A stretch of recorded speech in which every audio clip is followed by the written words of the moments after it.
Okay, அப்ப நாங்க இப்ப பார்க்க வேண்டியது பேப்பர் 10. அப்ப இது வரைக்கும் பேப்பர் 9 லாஸ்டா இந்த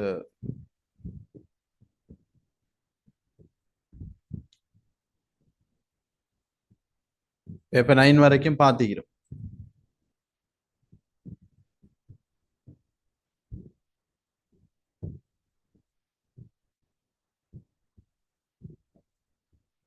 சரியா? பேப்பர் 9 வரைக்கும் பார்த்துக்கிறோம். அது சம்பந்தமான இந்த டாபிக் எல்லாம் ஃபுல் கிளியரா பார்த்துக்கிறோம்.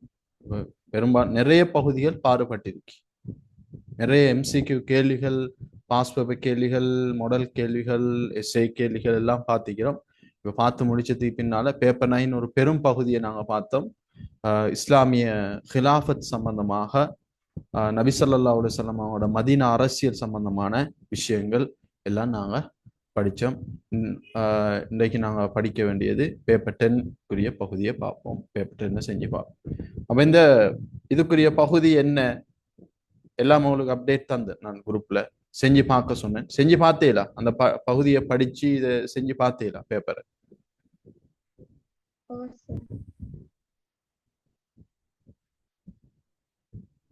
என்ன மாதிரி மத்தாக்கள் செஞ்சு பார்த்தேல எல்லாரும்?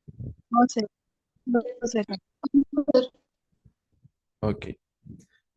ஏன்னா நீங்க செய்து அந்த அந்த அதை கொஞ்சம் பார்த்து செய்து பார்த்தாதான் அது முழுமையான பிரயோசனத்தை நீங்க அடையலாம்.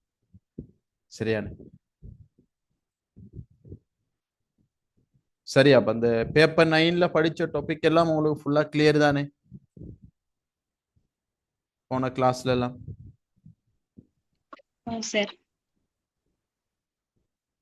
சரி, அப்ப நான் இதை பார்ப்போம். பேப்பர் 10 இதுல நாங்க பார்க்க போறது முதலாவது கேள்வியை பாருங்க. பகுதி 1, 2025 11வது கேள்வி. அப்ப 2025 பாஸ் பேப்பர்ல உங்களுக்கு தெரியும், நாங்க அதிர ஓர்டர்ல தான் ஒவ்வொரு டாபிக்கையும் பார்த்து கொண்டு வரோம். அப்ப இதுல 10வது கேள்வி, 2025 10வது கேள்வி எங்க போனேன் என்று சொல்லி உங்களுக்கு ஒரு சந்தேகம் கொண்டு வரலாம். 2025 பாஸ்வேர்ட்ல 10வது கேள்வி, அதையும் நான் உங்களுக்கு இந்த இடத்துல ஞாபகப்படுத்தியுள்ளேன்.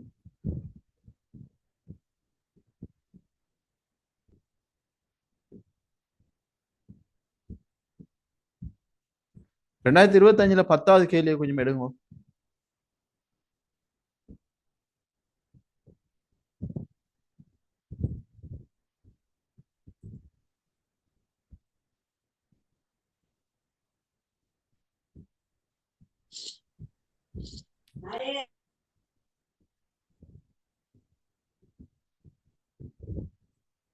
எடுத்துட்டேல?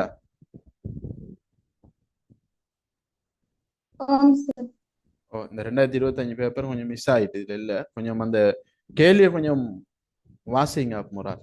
2025 10வது கேள்வி எம்சிக்கு.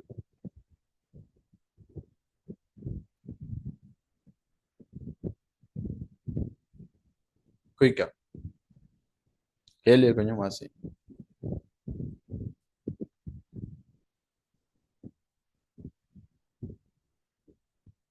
இலங்கை முஸ்லிம்களில் பெரும்பாலானோர் பின்பற்றும் மதுஹப். இலங்கை முஸ்லிம்களுள் பெரும்பாலானோர் பின்பற்றும் மதுஹப். மதுஹப் சம்பந்தமான சாப்டர் எல்லாம் நாங்க படிச்சிட்டோம். உங்களுக்கு ஞாபகம் இருக்குமென்னு நினைக்கிறேன். 4 இமாம்கள், 4 மதுஹபுகள், அந்த மதுஹபருடைய ஆசிரியர்கள், அவங்களோட வாழ்க்கை வரலாறு, அந்த மதுஹபை பற்றிய விளக்கங்கள் சுருக்கமாக எங்களோட சிலபஸுக்கு எந்த அளவுக்கு போட்டிக்கிறாங்களோ அவளையும் மிக தெளிவாக படிச்சு அது சம்பந்தமான கேள்விகள் எல்லாம் செஞ்சோம். ஞாபகம் இருக்கா? அது எத்தனாவது பேப்பர்ல வந்தீங்க? பேப்பர் நாங்க படிச்ச பேப்பர்ல எத்தனாவது பேப்பர்ல வந்துருந்துச்சு அது?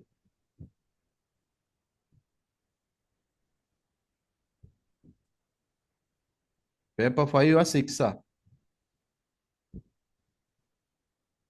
6ஆ 7ஆ பாருங்க கொஞ்சம் குயிக்கா.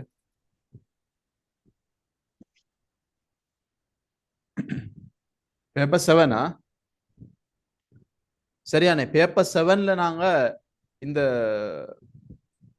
இது சம்பந்தமாக ஃபுல்லா படிச்சிட்டோம். மதுஹபுகள் மதுஹபுடைய ஆசிரியர் சம்பந்தமாக படிச்சிட்டோம். அப்ப அந்த கேள்வி இதுல உங்களுக்கு போடுபடல.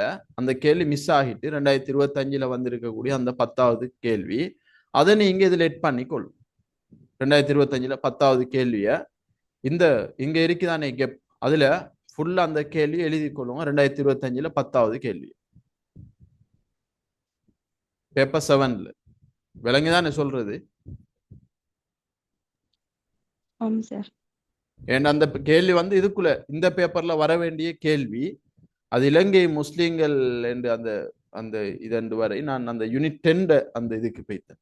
கொஞ்சம் அது மிஸ் ஆகிட்டு, அதனால உங்களுக்கு இந்த பேப்பர்ல போடுபடாம விடுபட்டுச்சு. அப்ப நீங்க அந்த கேள்வியை இப்ப கட்டாயம் அந்த இந்த கேள்வியை இதுல எட் பண்ணிக்கொள்ளணும். அப்ப பேப்பர் 7ல 2025ல 10வது எம்சிக்யூவை நீங்க எட் பண்ணிக்கொள்ளும். இங்க கெப் இல்லைன்னு சொன்னா இங்க ஆல்ரெடி நீங்க எழுதிட்டேல் மேலதிக விளக்கங்கள் எழுதிட்டேல்னு சொன்னா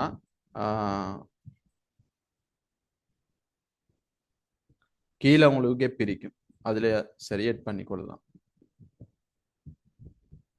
இந்த கெப்ல எட் பண்ணிக்கொள்ளும் 16வது என்று போட்டு 2025 எம்சிக்யூ 2025ல 10வது எம்சிக்யூ எட் பண்ணிக்கொள்ளும்.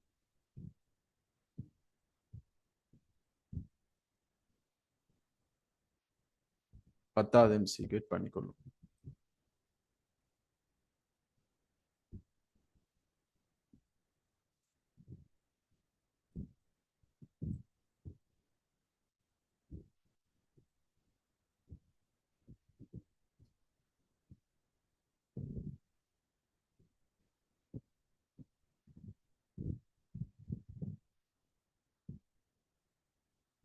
அந்த பேப்பர் கொஞ்சம் எனக்கு ஓப்பன் ஆகுது இல்லை, இந்த ஃபைல் கொஞ்சம் இதாகிட்டு, நான் உங்களுக்கு எடுத்து காட்டேல அன்னைக்கு.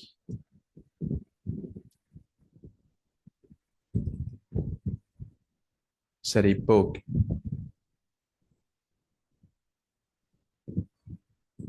சரி இப்ப பாருங்க என்ன இந்த விஷயத்த முடிச்சு போட்டு நாங்க அந்த பேப்பர் 10க்குள்ள போவோம். 2025ல சரியானே இந்த இந்த ஓர்டருக்கு தான் நாங்க எங்கட இந்த இதை பார்த்து கொண்டு வரோம். ஒவ்வொரு சாப்டரா ஒவ்வொரு கேள்வி பார்த்து ஒவ்வொரு சாப்டரையும் கிளியர் பண்ணி கொண்டு வரோம். அந்த அடிப்படையில 6வது 7வது 8வது 9 எல்லாம் பேப்பர் 9ல இந்த கேள்வியை பேஸ் பண்ணி தான் ஃபுல்லா பார்த்தோம். இப்ப பேப்பர் 10 தான் நாங்க இப்ப படிக்கிறது. ஆனா பேப்பர் 10ல நீங்க பார்க்கலாம் 11வது கேள்வி தான் வந்திருக்கும், 10வது கேள்வி இருக்காது. ஏன் இந்த 10வது கேள்வி இல்லைன்னு சொன்னா, இப்ப நாங்க தந்த இந்த பேப்பர் 10ல பாருங்க 2025ல 11வது கேள்வி தான் உங்களுக்கு போட்டிக்கு இந்த இடத்துல. ஏன் இந்த 10வது கேள்வி இல்லைன்னு சொன்னா, இது வந்து மதுஹபுகள் சம்பந்தமான கேள்வி. இது பேப்பர் 7ல நாங்க மதுஹபுகள் சம்பந்தமா படிச்சிட்டோம். சொன்ன விஷயத்த திரும்ப சொல்றோம். பேப்பர் 7ல மதுஹபுகள் சம்பந்தமாக நாங்க படிச்சிட்டோம். இந்த பேப்பர்ல மதுஹபுகள் மதுஹபுடைய ஆசிரியர் சம்பந்தமாக. எனவே அந்த பேப்பர்ல தான் இந்த கேள்வி வரணும். அதை எட்டாகாம மிஸ் பண்ணப்பட்டுட்டு இந்த கேள்வியை நீங்க அதில் எட் பண்ணும். சரி, அப்ப அந்த கேள்வியை நாங்க பார்க்கத்தானே வேணும். படிச்சோம், உங்களுக்கு தெரியும். இப்ப சொல்லுங்க, நீங்க 10வது கேள்வியை பாருங்க. இலங்கை முஸ்லிம்கள்ல பெரும்பாலானோர் பின்பற்றும் மதுஹப் எது? இலங்கை முஸ்லிம்கள்ல பெரும்பாலானவங்க பின்பற்றுது ஷாஃபி மதுஹப். ஷாஃபி மதுஹப்.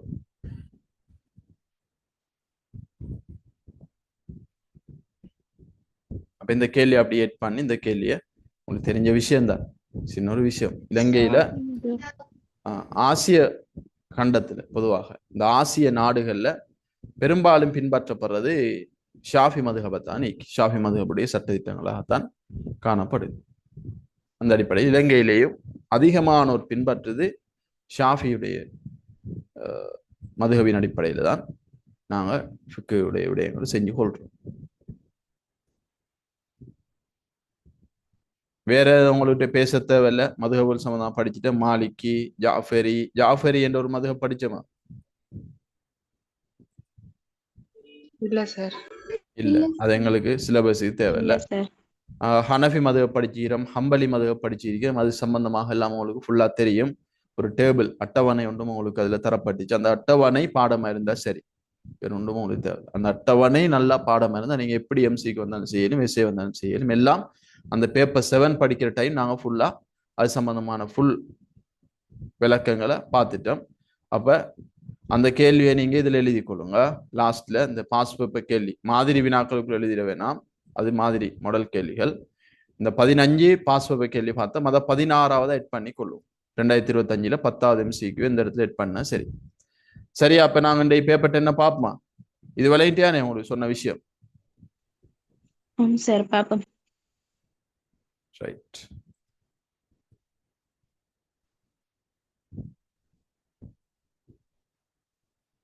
சரி, இப்போ இன்றைக்கு எங்களோட கிளாஸ்ல நாங்கள் படிக்க வேண்டியது பேப்பர் 10. இதுல முதலாவது கேள்வியை பாருங்க. 2025 வந்திருக்கக்கூடிய 11வது கேள்வி. என்ன கேள்வி என்று பாருங்க.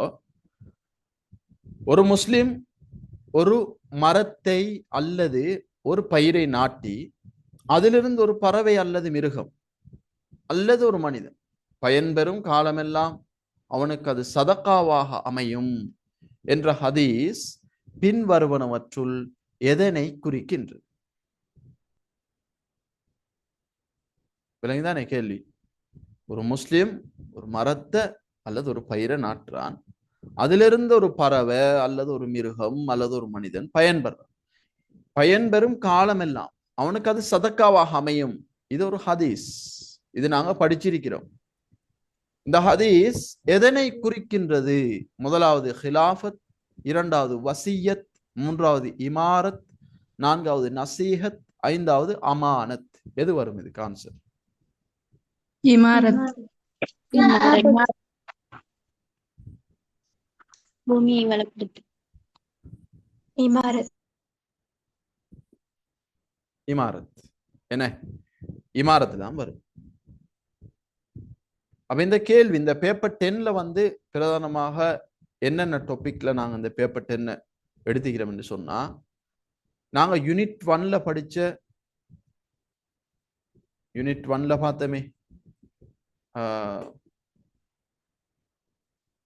முந்தைய பேப்பரில் பார்க்கும்போது அந்த யூனிட் 1ல இஸ்லாத்தின் சிறப்பம்சங்கள் எல்லாம் பார்த்துட்டோம்.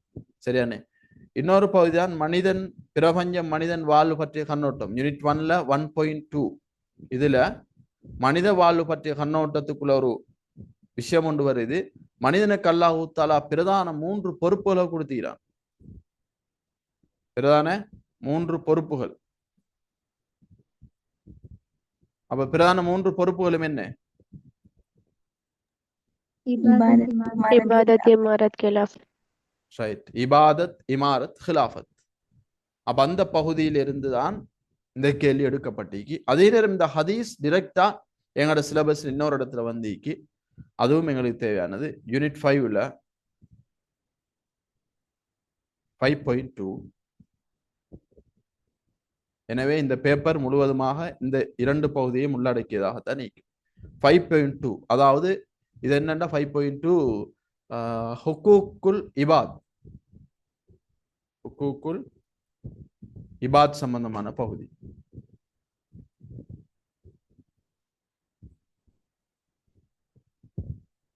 ஹுக்கூக்குல் இபாத் இந்த 2 பகுதியிலிருந்து தான் இந்த முழு பேப்பரும் அமைஞ்சிருக்கும். எனவே இந்த 2 பகுதியும் நாங்க கொஞ்சம் கொஞ்சமாக பார்த்து ஃபுல்லா அந்த 2 பகுதியும் கிளியர் பண்ணப்படும்.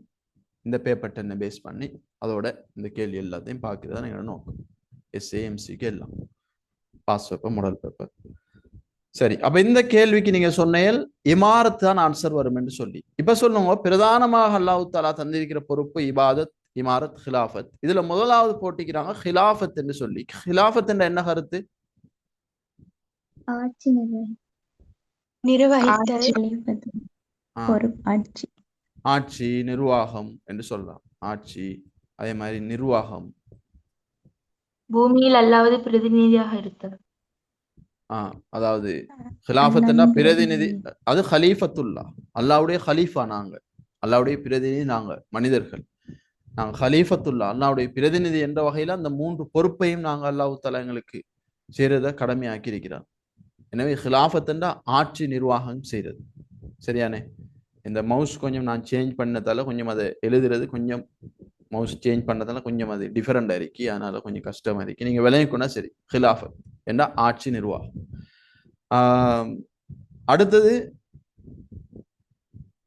வசியத் என்ற ஒரு சொல் இருக்கு. இது என்னது வசியத் என்ற?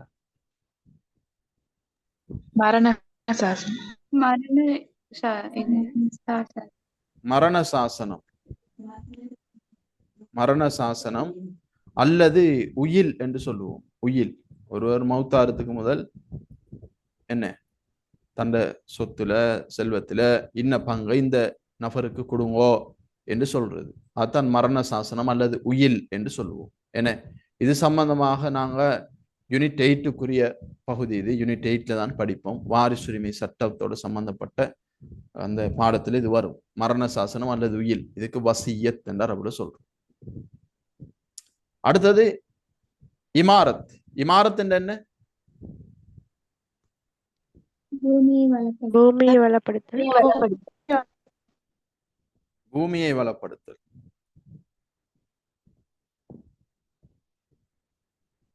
பூமியை வளப்படுத்தல் இமாரத். நசீஹத் என்று சொன்னா உபதேசம்.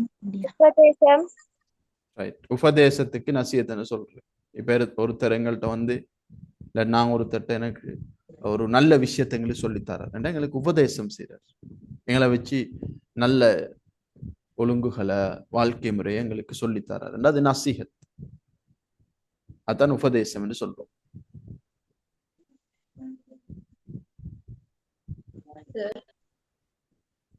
ஓ சொல்லுங்க. நசீஹா வேற நசீஹத் வேறையா சார்? எல்லாம் உண்டுதான். நசீஹா நசீஹத் எல்லாம் உண்டு. என்ன விஷயம் என்றது அரபுல இப்ப நசீஹத் என்றது இப்படித்தான், அரபுல எழுதுற இப்படித்தான் நசீஹத்.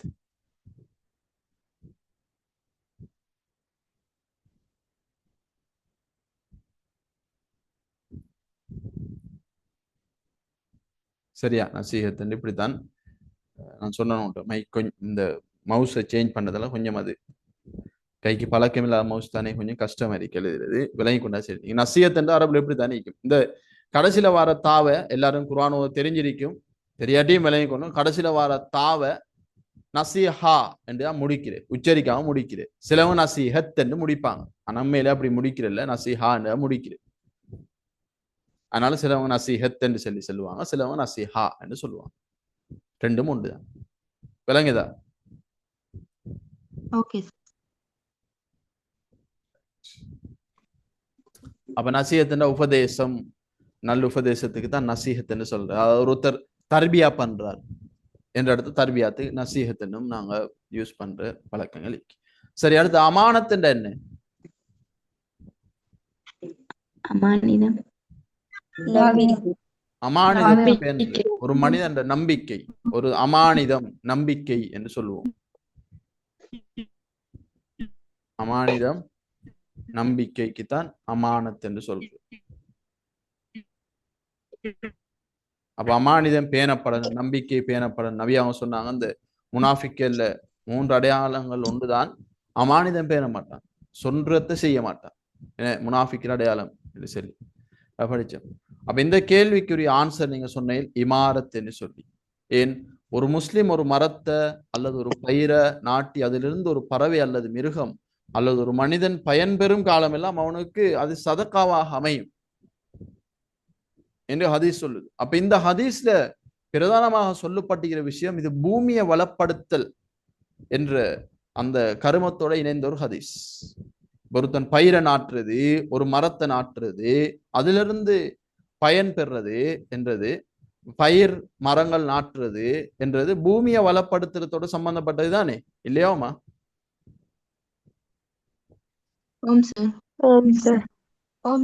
பூமியை வளப்படுத்துறது சம்பந்தப்பட்டது. இது நாங்க யூனிட் 1ல நான் உங்களுக்கு அந்த யூனிட் 1 நோட்ஸ் ஆல்ரெடி இந்த வேற பேப்பர் படிக்கிற நேரம் யூனிட் 1 உடைய அந்த பகுதி வார நேரம் பேப்பர் உங்களுக்கு குரூப்ல ஷேர் பண்ணியிருந்தேன். இந்த இது நோட்ஸ் யூனிட் 1 நோட்ஸை. அப்ப இதுல உங்களுக்கு இருக்கு இபாதத், இமாரத், ஹிலாஃபத். இதை பத்தி எங்களுக்கு ஷோர்ட்டா தான் எங்களோட சிலபஸை சந்திக்க, எனவே நாங்க ஷோர்ட்டா விலையை கொண்டா போதும். விஷயம் என்னன்னா இதுல உதாரணங்களை கொஞ்சம் நீங்க ஞாபகம் வச்சு கொள்ளணும்.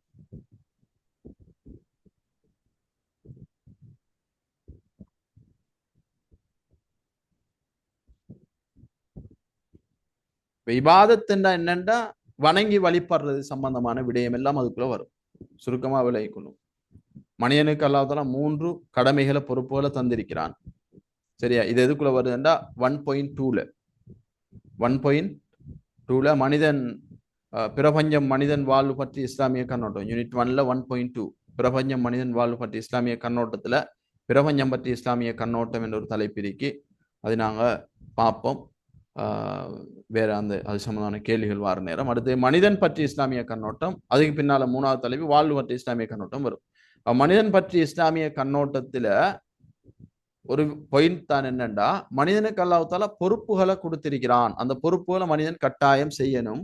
அந்த பொறுப்புகளை செய்யாம இவர் கேலஸ் விட்டாருன்னு சொன்னா இவர் பாவி. அதே நேரம் ஒன்றை செஞ்சு ஒன்றை விட்டாலும் பாவி. ஒருத்தர் இபாதத்துல ஓகே, ஆனா இமாரத்துல ஹிலாஃபத்துல இவர் சரி வராது. இப்ப வீட்டுல வாப்பா இருக்கிறார், வாப்பா வணங்கி வழிபடுறதுல ஓகே, நல்ல தஹஜ்ஜு தொழுறார், குர்ஆன் ஓதுறார், ஆனா ஆட்சி நிர்வகிப்பு, அதாவது குடும்பத்தை என்ன செய்யற இஸ்லாமிய அடிப்படையில நிர்வாகம் செய்யறல்ல, குடும்பத்தை நிர்வாகம் செய்யறதுல அவர் என்ன செய்யறாருன்னா கேலஸ் இருக்கிறார். குடும்பத்தை பராமரிக்கிறதுல பார்க்கிறதும் இல்லை, கேட்கிறதும் இல்லை. எனவே இவர் ஹிலாஃபத்துல ஃபெயில். எனவே ஒரு மனிதனுக்கு அல்லாஹ் தஆலா 3 பொறுப்புகளையும் கொடுத்துக்கிறான். எல்லாத்தையும் அவர் பேலன்ஸ் பண்ணி சமமாக 3 பொறுப்பையும் நிறைவேற்ற அவரோட கடமை. இபாதத்து செய்கிறார், ஹிலாஃபத் குடும்பத்தை நல்ல ஆட்சி நிர்வாகம் செய்கிறார், ஆனா இமாரத் இதுல மோசம். வீட்டு சூழல் மிகவும் மோசமாக இருக்கு, சுத்தம் இல்லை. அப்ப பூமியை வளப்படுத்துறோட சம்பந்தப்பட்ட விஷயம், அது இமாரத்தோட சம்பந்தப்பட்டது. வீட்டை பார்க்க இயலாது, ரோட்டை பார்க்க இயலாது, ரோட்ல இருக்கிற வடிகான், அவர் வீட்டுக்கு முன்னால போற வடிகான பார்க்க இயலாம இருக்கு, அவ்வளவு அழுக்குகள் நிறைந்து காணப்படுது, நீரோட்டம் தடைப்படுது. எனவே இஸ்லாம் என்றது நாங்க நினைக்கிற மாதிரி இந்த தொழுகையும் குர்ஆனும் இல்லை. ரோட்டை கிளீனா வச்சு கொள்றதும் இஸ்லாம் இமாரத்தோட சம்பந்தப்பட்டது. விளங்க சொல்றது. எனவே இந்த 3 விடயத்திலேயும் ஒரு மனிதன் நேர்த்தியாக 3ஐயும் செஞ்சு வரணும். அப்பதான் அவர் பூரணமாக முஸ்லிம், பூரணமாக இஸ்லாத்துல நுழைந்தவர். விளங்குறது 3 என்ன விஷயம்? இந்த இது விளங்கிட்டா? இப்ப சொன்னது விளங்கிட்டா? ஓ சார். ரைட். அப்ப இதுல நீங்க உதாரணங்களை கொஞ்சம் வித்தியாசமாக விளங்கி கொள்ளணும். ஒவ்வொன்றுக்கும் உதாரணத்தை விளங்கி கொள்ளணும். இபாதத்துன்னு சொன்னா வணங்கி வழிபடுற விடயம் எல்லாம் இபாதத்தான். பொதுவாக இஸ்லாம் நாங்க பார்க்கிற நேரம் எல்லாம் இபாதத்து தான். எல்லாம் அல்லாஹுக்காக வேண்டி இஹ்லாஸோடு செய்யப்பட்டா எல்லாம் இபாதத்து தான். ஆனா இது என்ன செய்யணும், இன்னும் கொஞ்சம் டீப்பா பார்க்கிறோம், ஆழமாக இறங்கி ஒவ்வொன்றையும் தனித்தனி செப்டரா பிரிக்கிறோம். இபாதத் என்று சொல்லி கொஞ்சத்தை, இமாரத் என்று சொல்லி கொஞ்சத்தை, ஹிலாஃபத் என்று சொல்லி கொஞ்சத்தை. சரியான? இப்ப இபாதத் என்று சொன்னா வணக்க வழிபாடுகள், அல்லாஹுடைய திருப்தியை நாடி செய்யப்படுற நன்மையான செயல்லாம் இபாதத்துக்குள்ள வந்துடும். அதுலேயும் குறிப்பாக நாங்க மெயினா சொல்லலாம், உதாரணம் இபாதத் 5 வேளை தொழுறது இபாதத்துக்கு சொல்லலாம். ரைட். நான் சில உதாரணங்கள் உங்களுக்கு கிளாஸ் முடிஞ்சோன்னு குரூப்ல போட்டுடுறேன், நீங்க தேவையான இப்போ நோட் பண்ணி கொள்ளலாம். இப்போ ரமலான்ல நோன்பு பிடிக்கிறது, அதாவது 5 கடமைகளையும் சொல்லிடும். நோன்பு, ஜக்காத், ஹஜ், தொழுகை, இதெல்லாம் சொல்லிடும் இபாதத்துக்கு. சரியான? அதே மாதிரி குர்ஆன் ஓதுறது சொல்லிடும் இபாதத்துக்கு. உதாரணமாக அல்லாஹ்விடத்துல நாங்க துஆ செய்யறது, எங்கட உம்மா வாப்பாக்காக வேண்டி அவங்களுக்காக வேண்டி நல்ல அமல்கள், அதாவது அவங்களுக்கு துஆ செய்யறது, அவங்களோட ஹிதுமத்தில் ஈடுபடுறது, இதெல்லாம் இபாதத்தாக கணக்கெடுக்கப்படும். உண்மை பேசுறது, நல்லொழுக்கத்தோட நடந்து கொள்றது, ஏழைகளை கனாதைகளுக்கு உதவி செய்யறது, இதெல்லாம் இபாதத்துல வரும். இமாரத் என்னன்னா பூமியை வளப்படுத்தலோட சம்பந்தப்பட்டது. எந்த காரியம்லாம் பூமியை வளப்படுத்துற மாதிரியான பாயிண்ட்ஸ் வருதோ அதெல்லாம் இமாரத்துக்குள்ள வரும். என்ற எக்ஸாம்பிள் எம்சிக்யூல உங்களுக்கு குழப்பம் வரக்கூடாது. உதாரணத்துக்கு இப்ப மரம் நடுகை செய்யறது எதுக்குள்ள வரும் சொல்லுங்க? மரம் நடுகை செய்யறது இமாரத்துல வரும். அதே மாதிரி விவசாயம் செய்யறது, ரைட், வீடுகளை அமைத்து முறையாக சூழலுக்கு பாதிப்பு இல்லாம வீடுகள் அமைத்து மனித வாழ்க்கையை பாதுகாக்கிறது, அடுத்தது தண்ணீர் வளங்கள் இருக்கும், நீர் வளங்கள் இருக்கும். நீர் வளங்களை பாதுகாக்கிறது, மாசடையாம செய்யாம. அப்ப சூழலை பாதுகாக்கிறது, பூமியை வளப்படுத்துறது சம்பந்தப்பட்ட எல்லா விஷயமும் இமாரத்துகள் வந்துடும். வளங்களை பாதுகாக்கிறது எல்லாம் இதுக்குள்ள வரும். இப்ப விலங்குகள், காடுகளை பாதுகாக்கிறது, இயற்கை சமநிலையை பேணுறது எல்லாம் இதுக்குள்ள வரும். அப்ப அப்படியான உதாரணங்கள்லாம் இதுக்குள்ள வரும். காடழித்தல், அப்ப காடழித்தல் என்றது இதுல இபாதத்துல வருமா? காடழிப்பிலிருந்து காடு எனும் வளத்தை பாதுகாக்கிறது. இது இபாதத்துல வருமா, இமாரத்துல வருமா, ஹிலாஃபத்துல வருமா? இமாரத்துல வரும். அடுத்தது பாருங்க, மூணாவது ஹிலாஃபத். ஹிலாஃபத் என்ற ஆட்சி நிர்வாகிப்பு, அதாவது நிர்வாகம் செய்து ஆட்சி செய்யறது எல்லாம் ஹிலாஃபத்தோட சம்பந்தப்பட்டது. அதாவது இதுல மெயினா குர்ஆன் சுன்னாவின் அடிப்படையில என்ன செய்யறது? ஆட்சி நிர்வாகம் செய்யறது இங்க சுட்டி காட்டுறது. அப்ப நீதியாக மக்களை வழி நடத்துறது. இப்ப இதுக்கு உதாரணம் சொல்றேன்டா, மக்களுக்கு சமமான உரிமையை வழங்குறது. சம உரிமை என்று நிர்வாகிப்பு, ஆட்சி நிர்வாகிப்போட சம்பந்தப்பட்டது. சட்டத்தை அமுல்படுத்துறது, மனித உரிமைகள், ஏழைகள் உரிமைகள் பாதுகாக்கிறது, மக்கள் நல திட்டங்களை செயற்படுத்துறது, இதெல்லாம் சொல்லலாம். சமத்துவம் வழங்குற ஒவ்வொரு துறையிலையும், அது வேலை வாய்ப்பாக இருக்கலாம், கல்வியாக இருக்கலாம், இன மத பேதம் என்று எல்லாரையும் சமத்துவமாக வழி நடத்துறது. அப்ப அதெல்லாம் ஆட்சி நிர்வாகிப்போட சம்பந்தப்பட்ட வரும். குடும்பத்தை வழி நடத்துறது. அப்ப அதை யோசிச்சாலே இது ஆட்சி நிர்வாகிப்போட சம்பந்தப்பட்டது. சட்டம் என்றாலே அது ஹிலாஃபத் தான், ஈஸியாக அமையும். சட்டம் என்ற ஒரு வார்த்தை வந்துட்டா அது ஹிலாஃபத்தோட சம்பந்தப்பட்டது.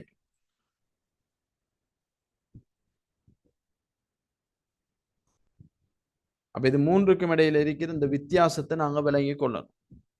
அடுத்து மூணுக்கும் ஆதாரங்கள் இருக்கு, அதையும் ஞாபகம் வச்சுக் கொள்ளும். இப்ப இபாதத்தை பத்தி குர்ஆன்ல அல்லாஹ் தஆலா இந்த மூன்று கடமையும் எங்களுக்கு கடமையாக்கி இருக்கிறார். அது குர்ஆன்ல அல்லாஹ் சொல்லி காட்டுறான், நான் மனித வர்க்கத்தையும் ஜின் வர்க்கத்தையும் என்னை வணங்குவதற்காகவே அன்றி படைக்கவில்லை, எனவே நாங்க இபாதத் செய்யறது கட்டாயம், செய்தே ஆகணும்.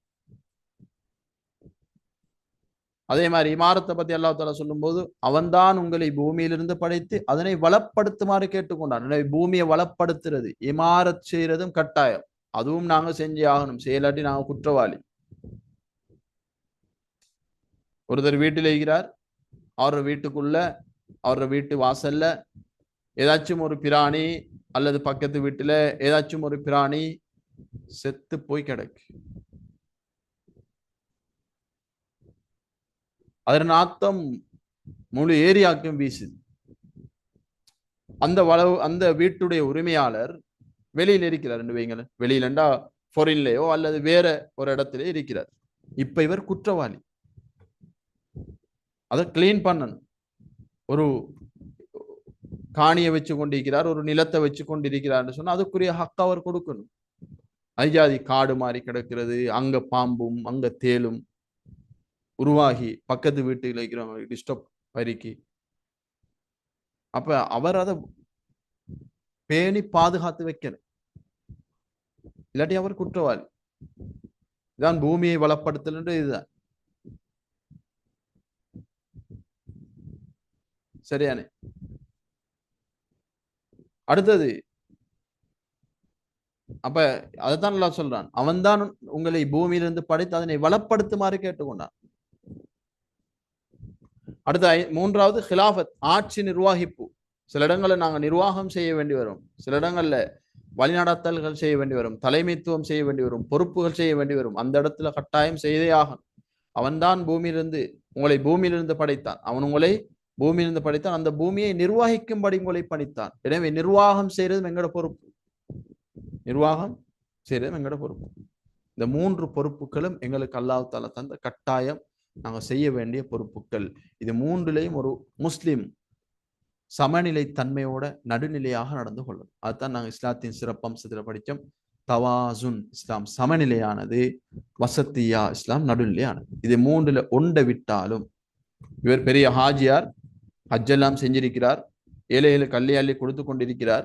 ஆனா இவர காணியில இருக்கிற அழுக்கு, இருக்கிற இது கிடக்கிற மோசமான அந்த நிலையின் காரணமாக பக்கத்தில் இருக்கிற மக்களுக்கு நிம்மதி இல்லாம இருக்கு.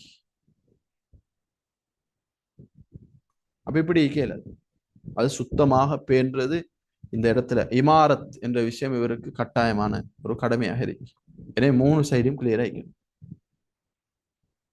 விளங்கிட்டா உங்களுக்கு இந்த இது ஓ சார். சார் வேண்டிய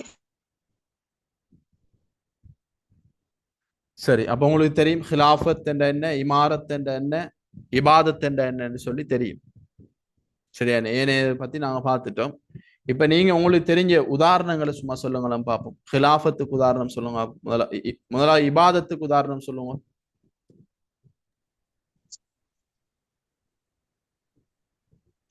இபாதத்துக்கு ஐவேளை தொழுகை, தொழுகை, நோன்பு, ஜகாத், ஹஜ். கடமை. அதெல்லாம் சொல்ல இயலும். பிரதான 5 அடிப்படை கடமைகளையும் சொல்ல இயலும். வேற குர்ஆன் ஓதுதல், திக்ர் திக்ர் செய்தல், செய்தல், கௌபாவை தவாப் செய்தல், அதெல்லாம் சொல்ல இயலும். அப்ப அதெல்லாம் இபாதத்துல வரும். சரி, இமாரத்துக்கு உதாரணம் சொல்லுங்க. மார்க்கத்தை நிலைநாட்டல், மார்க்கத்தை சுப்ரஸ் நாட்டல்.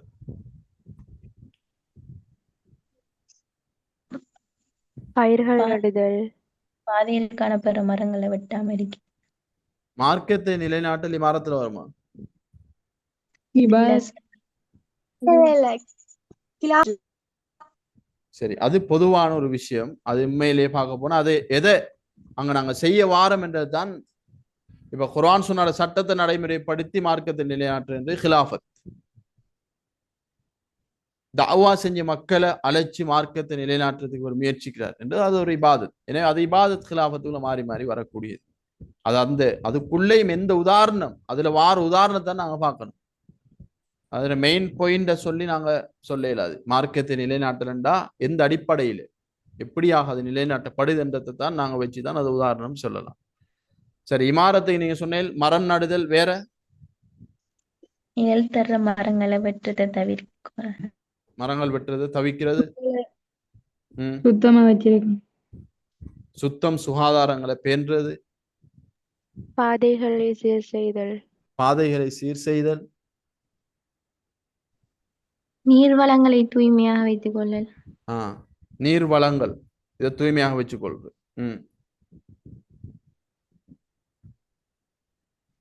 விவசாயம் செய்தல், விவசாயத்தில் ஈடுபடுதல்,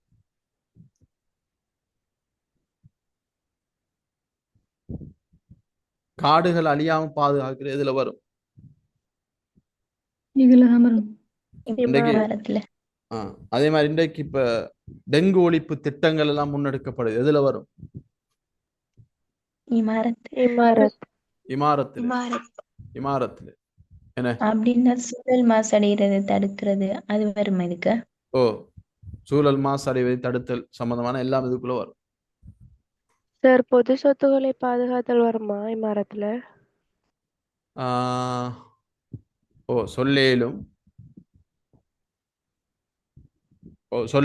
பொது சொத்துக்களை அதாவது மனித வாழ்க்கைக்கு அச்சுறுத்தலாக அமையாத வகையில பூமி பாதுகாக்கப்படணும். எனவே பொது சொத்துக்களை மாசுபடுத்துறது, அதை மாசுபடுத்தாம பாதுகாக்கிறது, அதையும் சொல்லு.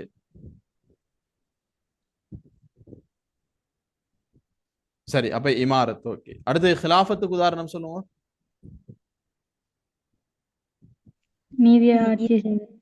நீதியாக ஆட்சி செய்யறது, மனிதர்களுக்கு சம உரிமை வழங்குது, தீர்ப்புக்களை சரியா செய்யற. சரி, பொறுப்புகள்ல இருக்கிற மக்களுக்கு எல்லா விஷயத்தையும் சம உரிமையோட சமமாக நடந்து கொள்ளணும். தெரிஞ்சவருக்கு ஒரு சட்டம், தெரியாதவருக்கு ஒரு சட்டம், அவரோட ஒரு மாதிரி இவரோட ஒரு மாதிரி அப்படி இருக்கக்கூடாது. வேற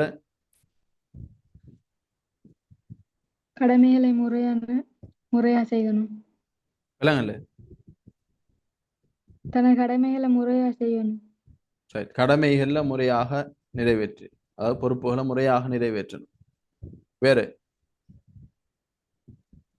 நேர்மையான நோக்கத்துடன் செயற்பட, நேர்மையாக செயற்படணும். எல்லாம் அது ஒன்றுக்குள்ள வந்துடும். இப்ப பொறுப்புகளை முறையாக கடமையோட நிறைவேற்றுறது, நேர்மையாக செய்யறது எல்லாம் ஒன்றுக்குள்ள வந்துடும். வேற இமாமத் செய்யறது. இமாமத் செய்யறது, அதாவது தலைமைத்துவம் வகிக்கிறது. இமாமத் என்ற என்ன? தலைமைத்துவம். வேற எதுமைக்கா? தொழுகைக்கு இமாமத் செய்யறது வருமா? தொழுகைக்கு இமாமத் இபாதத். சமூகத்துக்கு செய்யற இமாமத் ஹிலாஃபத். ஆனா அதையும் ஹிலாஃபத்துள்ள. இப்ப இதுல என்ன விஷயம்டா, எல்லாம் இபாதத்துக்குள்ள கொண்டு போய் போடையிலும் எல்லாத்தையும் நாங்க டீப்பா ஆழமாக பார்த்து அதை துண்டு துண்டா பிரிக்கிறோம். அவ்வளவுதான் இது நடக்கிறது. உண்மையிலே பார்த்தா தொழுகைக்கு இமாமத் செய்யறது ஹிலாஃபத்துக்குள்ளேயும் போடையிலுமே அந்த இடத்துல தலைமைத்துவ பதவி என்ற ஒருத்தர் வகிக்கிறார். அந்த இடத்துல பின்னால நிக்கிறவங்களுக்குரிய தலைமை பொறுப்பை வகிக்கிறார். அப்ப அந்த அடிப்படையில பார்க்கும்போது ஹிலாஃபத் தொழுகையில அதுவும் ஒரு ஹிலாஃபத் தலைமைத்துவம் வகிக்கிறது என்று. வணங்கக்கூடிய ஒரு வணக்கம், அல்லாஹுக்காக செய்யப்படுற ஒரு அடிப்படை வணக்கம். எனவே இபாதத்துக்குள்ளேயும் போடையிலும் ஹிலாஃபத்துக்குள்ளேயும் வரும், வராது என்று சொல்ல இயலாது. ஆனா அதை இபாதத்துக்குள்ள கொண்டு போறது நல்லது. சரியா? என்ன குழம்பி கொள்ளக்கூடா. உங்களோட ஏ லெவல் சிலபஸ் அளவுக்கு அதிர கெப்பாசிட்டிக்கு நீங்க இருந்தா போதும். ஓவர் அட்வான்ஸ் ஆகி வச்சா மர இதை வச்சுக்கு நீங்க குழம்பி கொண்டு இருப்பீங்க. எனவே குழப்பிக் கொள்ள வேணாம். சரி, வேற?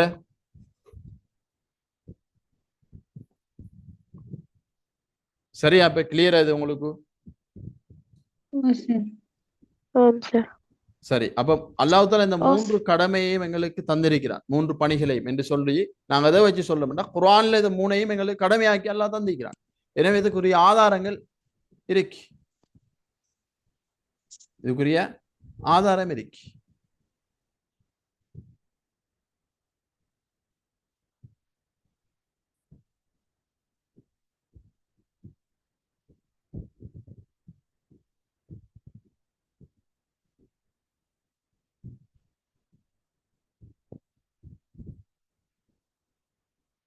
ஆதாரம் சொல்ல இயலுமா? ஒவ்வொரு ஆள் ஒவ்வொன்றுக்கும் சொன்னா சரி. குயிக்கா சொன்னா நாங்க இனி கேள்வியே பார்க்கலாம். அடுத்தடுத்து இபாதத்துக்கு ஆதாரம் சொல்லுங்க. சில நேரம் இப்படி எஸ்ஐல வந்தா எப்படி மனிதனுக்கு வழங்கப்பட்டிருக்கும் பிரதான 3 பொறுப்புகளையும் குறிப்பிட்டு, அதாவது ஆதாரங்களுடன் குறிப்பிடுக என்ற ஒரு 6 மார்க்ஸ் கேள்வி வந்தா ஆதாரம் தெரிஞ்சுக்கணும் செய்யறது. எனவே இபாதத்துக்கு ஆதாரம் தேவை. சொல்லுங்க ஆதாரம். நான் மனித வர்க்கத்தையும் ஜின் வர்க்கத்தையும் என்னை வணங்குவதற்காகவே அன்றி படைக்கவில்லை. ஓகே, எனவே இபாதத்துக்கு ஆதாரம். எனவே அல்லாஹ் வணங்கி வழிபடுறதுன்றது கட்டாயம். இதான் விளக்கம், ஷோர்ட்டா சின்ன ஒரு விளக்கம். எனவே அல்லாஹ் வணங்கி வழிபடுறதுன்றது ஒவ்வொரு மனிதனுக்கு கட்டாயம் என்பதை இந்த அல் குர்ஆன் வசனம் எடுத்து காட்டுகின்றது. ரைட், இமாரத்துக்கு வேறொரு ஆதாரம் சொல்லுங்க.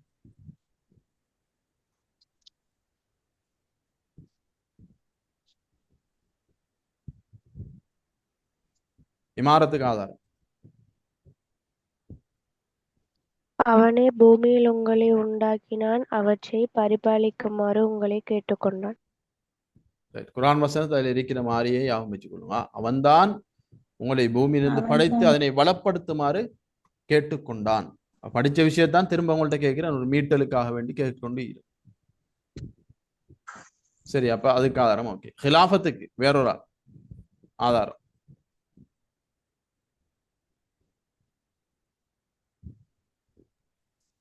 நான் பூமியில் எனது பிரதிநிதியை படைக்கப் போகிறேன். அது ஹிலாஃபத்துக்கு ஆதாரமா? அது மனிதன் அல்லாஹுடைய பிரதிநிதி என்றதுக்குரிய ஆதாரம். அது ஹலீஃபத்துல்லா, நாங்கெல்லாம் அல்லாஹ்ட பிரதிநிதி என்றதுக்கு ஆதாரம். ஹிலாஃபத் அதாவது ஆட்சி பொறுப்பை நாங்கள் செய்யணும் என்ற விதமாக அல்லாஹ் எங்களுக்கு கட்டளையிடுற குர்ஆன் வசனத்தை நீங்க சொல்லணும். ஹிலாஃபத் என்று அதான். அவன் உங்களை பூமியிலிருந்து படைத்தான், அந்த பூமியை நிர்வகிக்கும்படியும் பணித்தான். அப்ப இங்க போட்டின ஆக ஈஸியான குர்ஆன் வசனம் தான் போட்டினோம். அவன் உங்களை பூமியிலிருந்து படைத்தான், அந்த பூமியை நிர்வகிக்கும்படி உங்களை பணித்தான். அப்ப அது ஞாபகம் வச்சுக்கொண்டா சரி. அப்ப ஆதாரங்கள் கட்டாயம் தெரிஞ்சிருக்கணும். இப்ப இந்த இபாதத் இமாரத் ஹிலாஃபத் என்ற சாப்டர் உங்களுக்கு கிளியரா? இதுல எதுவும் டவுட் இருக்கா உங்களுக்கு? இல்ல சார். இது ஃபுல்லா கிளியர் தானே? இதுல கேள்வி வந்தா செய்யலும் தானே உங்களுக்கு? எம்சிக்யூ எஸ்ஏ கேள்விகள். ஓ சார். ஆம் சார். சரி, இப்ப பேப்பரை பாருங்க, இன்னும் எல்லாம் உங்களுக்கு கிளியரா இன்ஷா அல்லாஹ். மூணாவது கேள்வியை பாருங்க. வேற கேள்வி அடுத்த டாபிக் இருக்கு படிச்சு விட்டு பார்ப்போம். இப்ப இந்த கேள்வியை பாருங்க. 2023 4வது கேள்வி இது. 2023 4வது கேள்வி. மனிதன் நிறைவேற்ற வேண்டிய 3 முக்கிய பணிகளை குறிப்பிடும் விடையை தெரிவு செய்க. மனிதன் நிறைவேற்ற வேண்டிய 3 முக்கிய பணிகளை குறிப்பிடும் விடையை தெரிவு செய்க. நீங்களே பார்த்து சொல்லுங்க எத்தனாவது ஆன்சர் வரும். அஞ்சாவது. ஆன்சர். 5வது. வேற ஏதும் ஆன்சர்? மாற்றமான விடைகள் மீக்கா? இல்ல சார். சரி, எல்லாரும் 5வது. ஓகே, சின்ன ஒரு கேள்வி என்ன, சின்ன பிள்ளைகளை கேட்கிற மாதிரி, பச்சை குழந்தைகிட்ட கேட்கிற மாதிரி கேட்டுக்கிறான். மனிதன் நிறைவேற்ற வேண்டிய 3 முக்கிய பணி இபாதத், இமாரத், ஹிலாஃபத். எனக்கு தெரியும். இபாதத் என்ன சொல்லுங்க? வணக்க வழிபாடு. வணக்க வழிபாடு. வணக்கம். வணக்க வழிபாடு. இமாரத் பூமியை வளப்படுத்தல். ரைட், பூமியை வளப்படுத்தல் இமாரத். ஹிலாஃபத் ஆட்சி நிர்வகிப்பு. ஆட்சி நிர்வகிப்பு, தலைமைத்துவம் எல்லாம் சொல்லலாம்.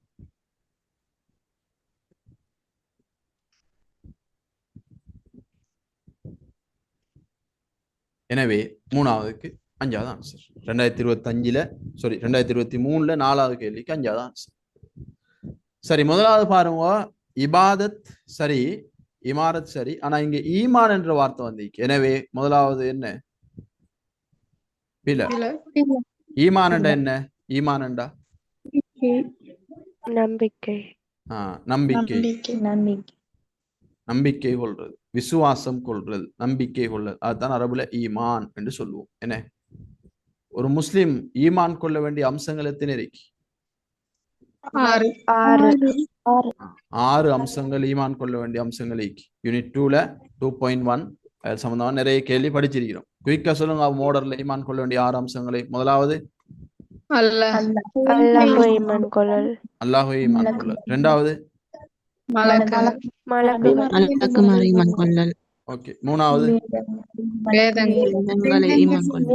4வது ரசூல்மார்கள். 5வது மறுமை நாளை ஈமான். 6வது கலாக்கதிர்படி. எனவே முதலாவது பில. அடுத்து 2வது பாருங்க. இபாதத் சரி, 3 முக்கிய பணிகள்ல. ஹிலாஃபத்தும் சரி, ஆனா இஹ்லாஸ் என்ற ஒரு வார்த்தையை போட்டு வச்சிடான். எனவே இது பில. சரி, இப்ப சொல்லுவோம், இஹ்லாஸ் என்ற என்ன? உள தூய்மை. உள தூய்மை. உள தூய்மை.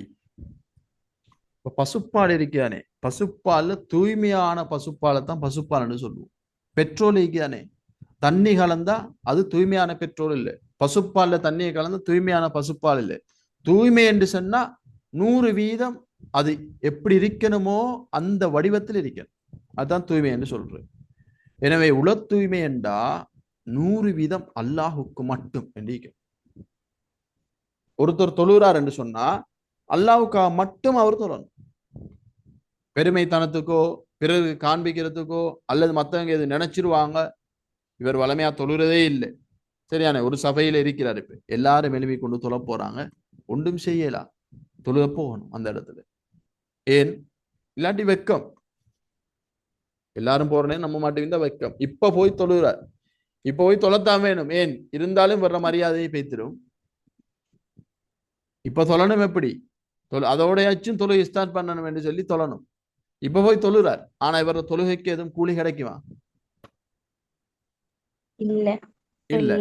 என்ற தூய்மை இல்லை, உள்ளத்துல தூய்மை இருக்கணும். அல்லாஹுக்காக மட்டும் களப்பற்ற மனதோட நல்ல அமல்கள் செய்யறதுதான் இஹ்லாஸ் என்று சொல்ற தூய்மை.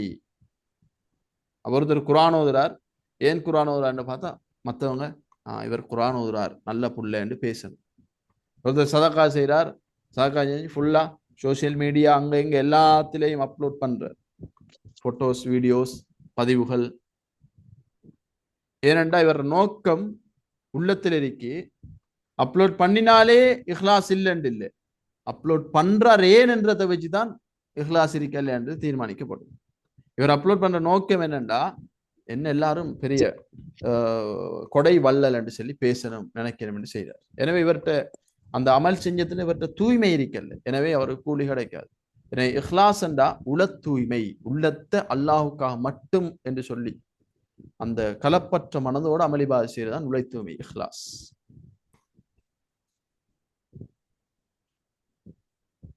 இன்னொன்று இருக்கு, இது ரெண்டுலயும் நீங்க குழம்பிக் கொள்ளக்கூடாது, இது ரெண்டு மாவோட சிலபஸ்ல இருக்கு.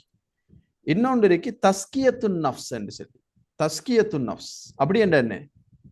உளப்பரிசுத்தம். உலப்பரிசுத்தம். பரிசுத்தம். தஸ்கியத்து நஃப்ஸ் என்றால் உளப்பரிசுத்தம். இதையும் சைட்ல நோட் பண்ணுவேன், கீழே உங்களுக்கு இடம் இருக்கு, நோட் பண்ணுவேன். உளப்பரிசுத்தம் தஸ்கியத்து நஃப்ஸ் என்றால். இதுக்கும் அதுக்கும் என்ன டிஃபரண்ட் தெரியுமா?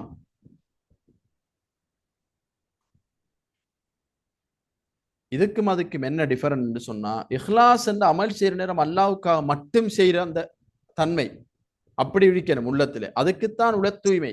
தூய்மையற்ற மனதோட, தூய்மையான மனதோட, கலப்படம் இல்லாம அமல் செய்யணும் அல்லாஹ்வுக்காக. அதுதான் இஹ்லாஸ் என்று சொல்றேன். தஸ்கியத்து நஃப்ஸ் என்று சொன்னா உளப்பரிசுத்தம், ஆன்மாவை சுத்தமாக வச்சுக்கொள்றது, உள்ளத்தை சுத்தமாக வச்சுக்கொள்றது. அதாவது எப்படி என்றா, பாவங்கள் இல்லாம, பாவங்கள்ல ஈடுபடாம, பெருமைத்தனம் இல்லாம, பிறரை தாழ்வாக நினைக்கிறல்ல, பிறர் மீது தப்பான அபிப்பிராயம், தப்பான எண்ணம் இல்லை, யார் மேலேயும் கோபமும் இல்லை, வெறுப்பும் இல்லை, தன் உள்ளத்தை அவர் சுத்தமாக வச்சுக்கொள்றார்.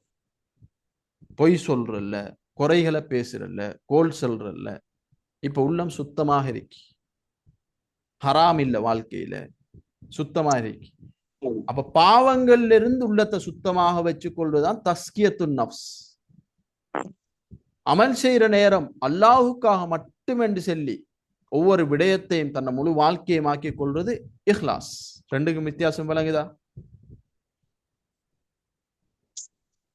ஆம் சார். இஹ்லாஸ் அல்லாஹ்வுக்கு செய்யறது, தஸ்கியத்து நஃப்ஸ் மனிதனுக்காக அப்படி செய்யற. அப்படி அப்படியா சொல்லி தந்தேன். இப்ப நான் தஸ்கியத்து நஃப்ஸ்ண்டா பாவங்கள்ல இருந்து உள்ளத்தை சுத்தமாக வச்சுக்கொள்ற. இஹ்லாஸ் என்று சொன்னா அல்லாஹுக்காக மட்டும் அமல் இபாதத் செய்யற, அதாவது உள்ளத்தை தூய்மையாக வச்சுக்கொள்ற, உள தூய்மை. அதைத்தான் கொஞ்சம் சின்ன ஒரு வித்தியாசத்தோட நாங்க சொல்லுவோம். இஹ்லாஸ் உள தூய்மை, தஸ்கியத்து நஃப்ஸ் உள பரிசுத்தம், அதாவது பாவத்திலிருந்து உள்ளத்தை சுத்தமாக வச்சுக்கொள்றது உள பரிசுத்தம். இன்னொருவரை சேர்க்காம, இன்னொருத்தரை பெருமை அடிக்காம, இன்னொருத்தரை காட்டணும் என்று இல்லாம அல்லாஹுக்காக மட்டும் கலப்பற்ற மனதோட அமளிபாத செய்யறதுதான் உள தூய்மை. விளையிட்டா? ரெண்டுக்கும் டிஃபரண்ட், வித்தியாசம். டவுட்டா கேளுங்க, பிரச்சனை இல்லை. விளங்கிட்டு சார். விளையிட்டு மத்தவங்க விளங்கிட்டு சார். இந்த டவுட் கேட்ட ஸ்டூடெண்ட்டுக்கு ஓகே, கிளியரா? சார்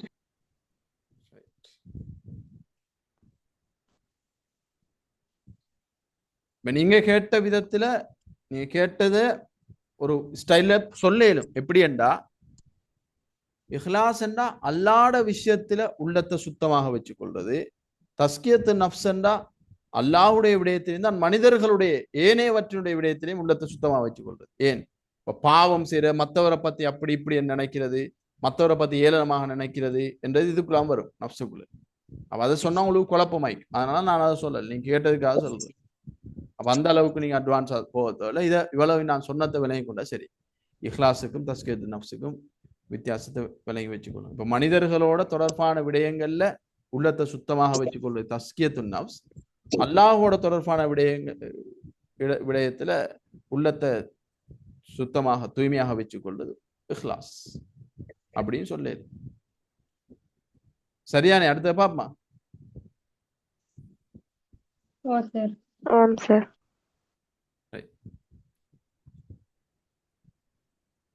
அடுத்து பாருங்க, ஈமான் என்ற ஒரு வார்த்தை வந்திக்கு. மனிதன் நிறைவேற்ற வேண்டிய பணிகள்ல ஈமான் என்றது வராது, எனவே மூணாவது பிழை. இமாரத் ஓகே, ஆனா தொழுகைய போட்டிக்கிறான். மனிதன் நிறைவேற்ற வேண்டிய 3 பிரதான பணிகள் 3 பிரதான பணிகள்ல தொழுகை உண்டா வருமா? இல்ல. இல்ல. இல்ல. தொழுகை என்றது சார் எதுக்குள்ள வரும்? ஐம்பெரும் கடமை ஐம்பெரும் கடமை. இபாதத்ல இபாதத் என்ற பகுதிக்குள்ள ஒன்றுதான் தொழுகை. இபாதத் என்ற பெரும் பகுதியில் ஒன்றுதான் தொழுகை. எனவே இபாதத் என்று வந்தா தான் அது சரி. தொழுகை என்று மட்டும் போட்டா அது பிள்ளை. என்ன மனிதன் நிறைவேற்ற வேண்டிய 3 பணிகள் எங்களுக்கு தெரியும். இபாதத் இமாரத் கிலாஃபத். இது இபாதத்தில் இருக்கிற ஒன்றை போட்டிக்கிறாங்க. எனவே அது பிள்ளை. அடுத்து 4வது ஆன்சர் பாருங்க. ஈமான், இஹ்லாஸ், இபாதத். அப்ப இபாதத் சரி, வேற 2 பிள்ளை. எனவே 4வது பிள்ளை. எனவே 3வது 5வது தான் ஆன்சர். வேற எதை பத்தி நாங்க என்னென்னு சொல்லி படிச்சுட்டோம். இது விளையிட்டு அந்த கேள்வி, இந்த கேள்விக்குரிய விஷயங்கள் பார்த்ததெல்லாம் கிளியரா உங்களுக்கு? ஓ சார். ஓகே. இது இன்னொரு தடவை சொல்ல பாருங்க. இப்போ வந்து தஸ்கியத்து நஃப்ஸ். ஒருத்தரை பத்தி கெட்ட எண்ணத்தோட இருக்கிறார். அதிலிருந்து உள்ளத்தை தூய்மைப்படுத்துறது தஸ்கியத்து நஃப்ஸ். ஏன்னா பாவம் இல்லாம தன் உள்ளத்தை பாதுகாக்கிறது தஸ்கியத்து நஃப்ஸ். அல்லாஹ்வுடைய விஷயத்துல உள்ளத்தை தூய்மையாக வச்சுக்கொண்டு எல்லாத்தையும் முழு வாழ்க்கையும் அல்லாஹுக்காக வேண்டி ஆக்கி கொள்வது இஹ்லாஸ், உள்ள தூய்மை. இவ்வளவுதான் சுருக்கம். ரைட். அப்போ 3வது கேள்வி ஓகே, அது கிளியர். அடுத்து 4வது பாருங்க. 2022 2வது கேள்வி. வளப்படுத்தும் பணியில் ஈடுபடல். வளப்படுத்தும் பணியில் ஈடுபடல் என்பதை குறிக்கும் அரபு சொல் என்ன வரும்?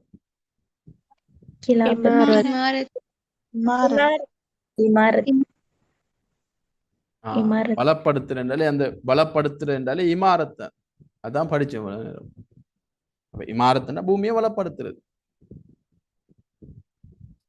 பொதுவாக வளப்படுத்தல் என்றாலே இமாரத்தை. அதுக்கு 2வது ஆன்சர் வரும். முதலாவது வந்து போட்டிக்கிறான் நுபுவத் என்று சொல்லி போட்டிக்கிறான். நுபுவத் என்ற என்ன சொல்லுங்க ஒரு ஆள்? நாங்க படிச்சுட்டோமா? இந்த பேப்பர் கிளாஸ்லயே முந்தைய பேப்பர் படிச்சிருக்கிறோம். உங்களுக்கு ஒரு 2 மார்க்ஸ் கொஞ்சம் வெயிட் பண்ணும். 2 மார்க்ஸ் கேள்வி ஒன்று வருது. நுபுவத் என்றால் என்ன? வரை விளக்கணப்படுத்துக. இப்ப 2 மார்க்ஸ் கேள்விக்கு எப்படி நீங்க ஆன்சர் அந்த மெத்தட்டை சொல்லுங்க.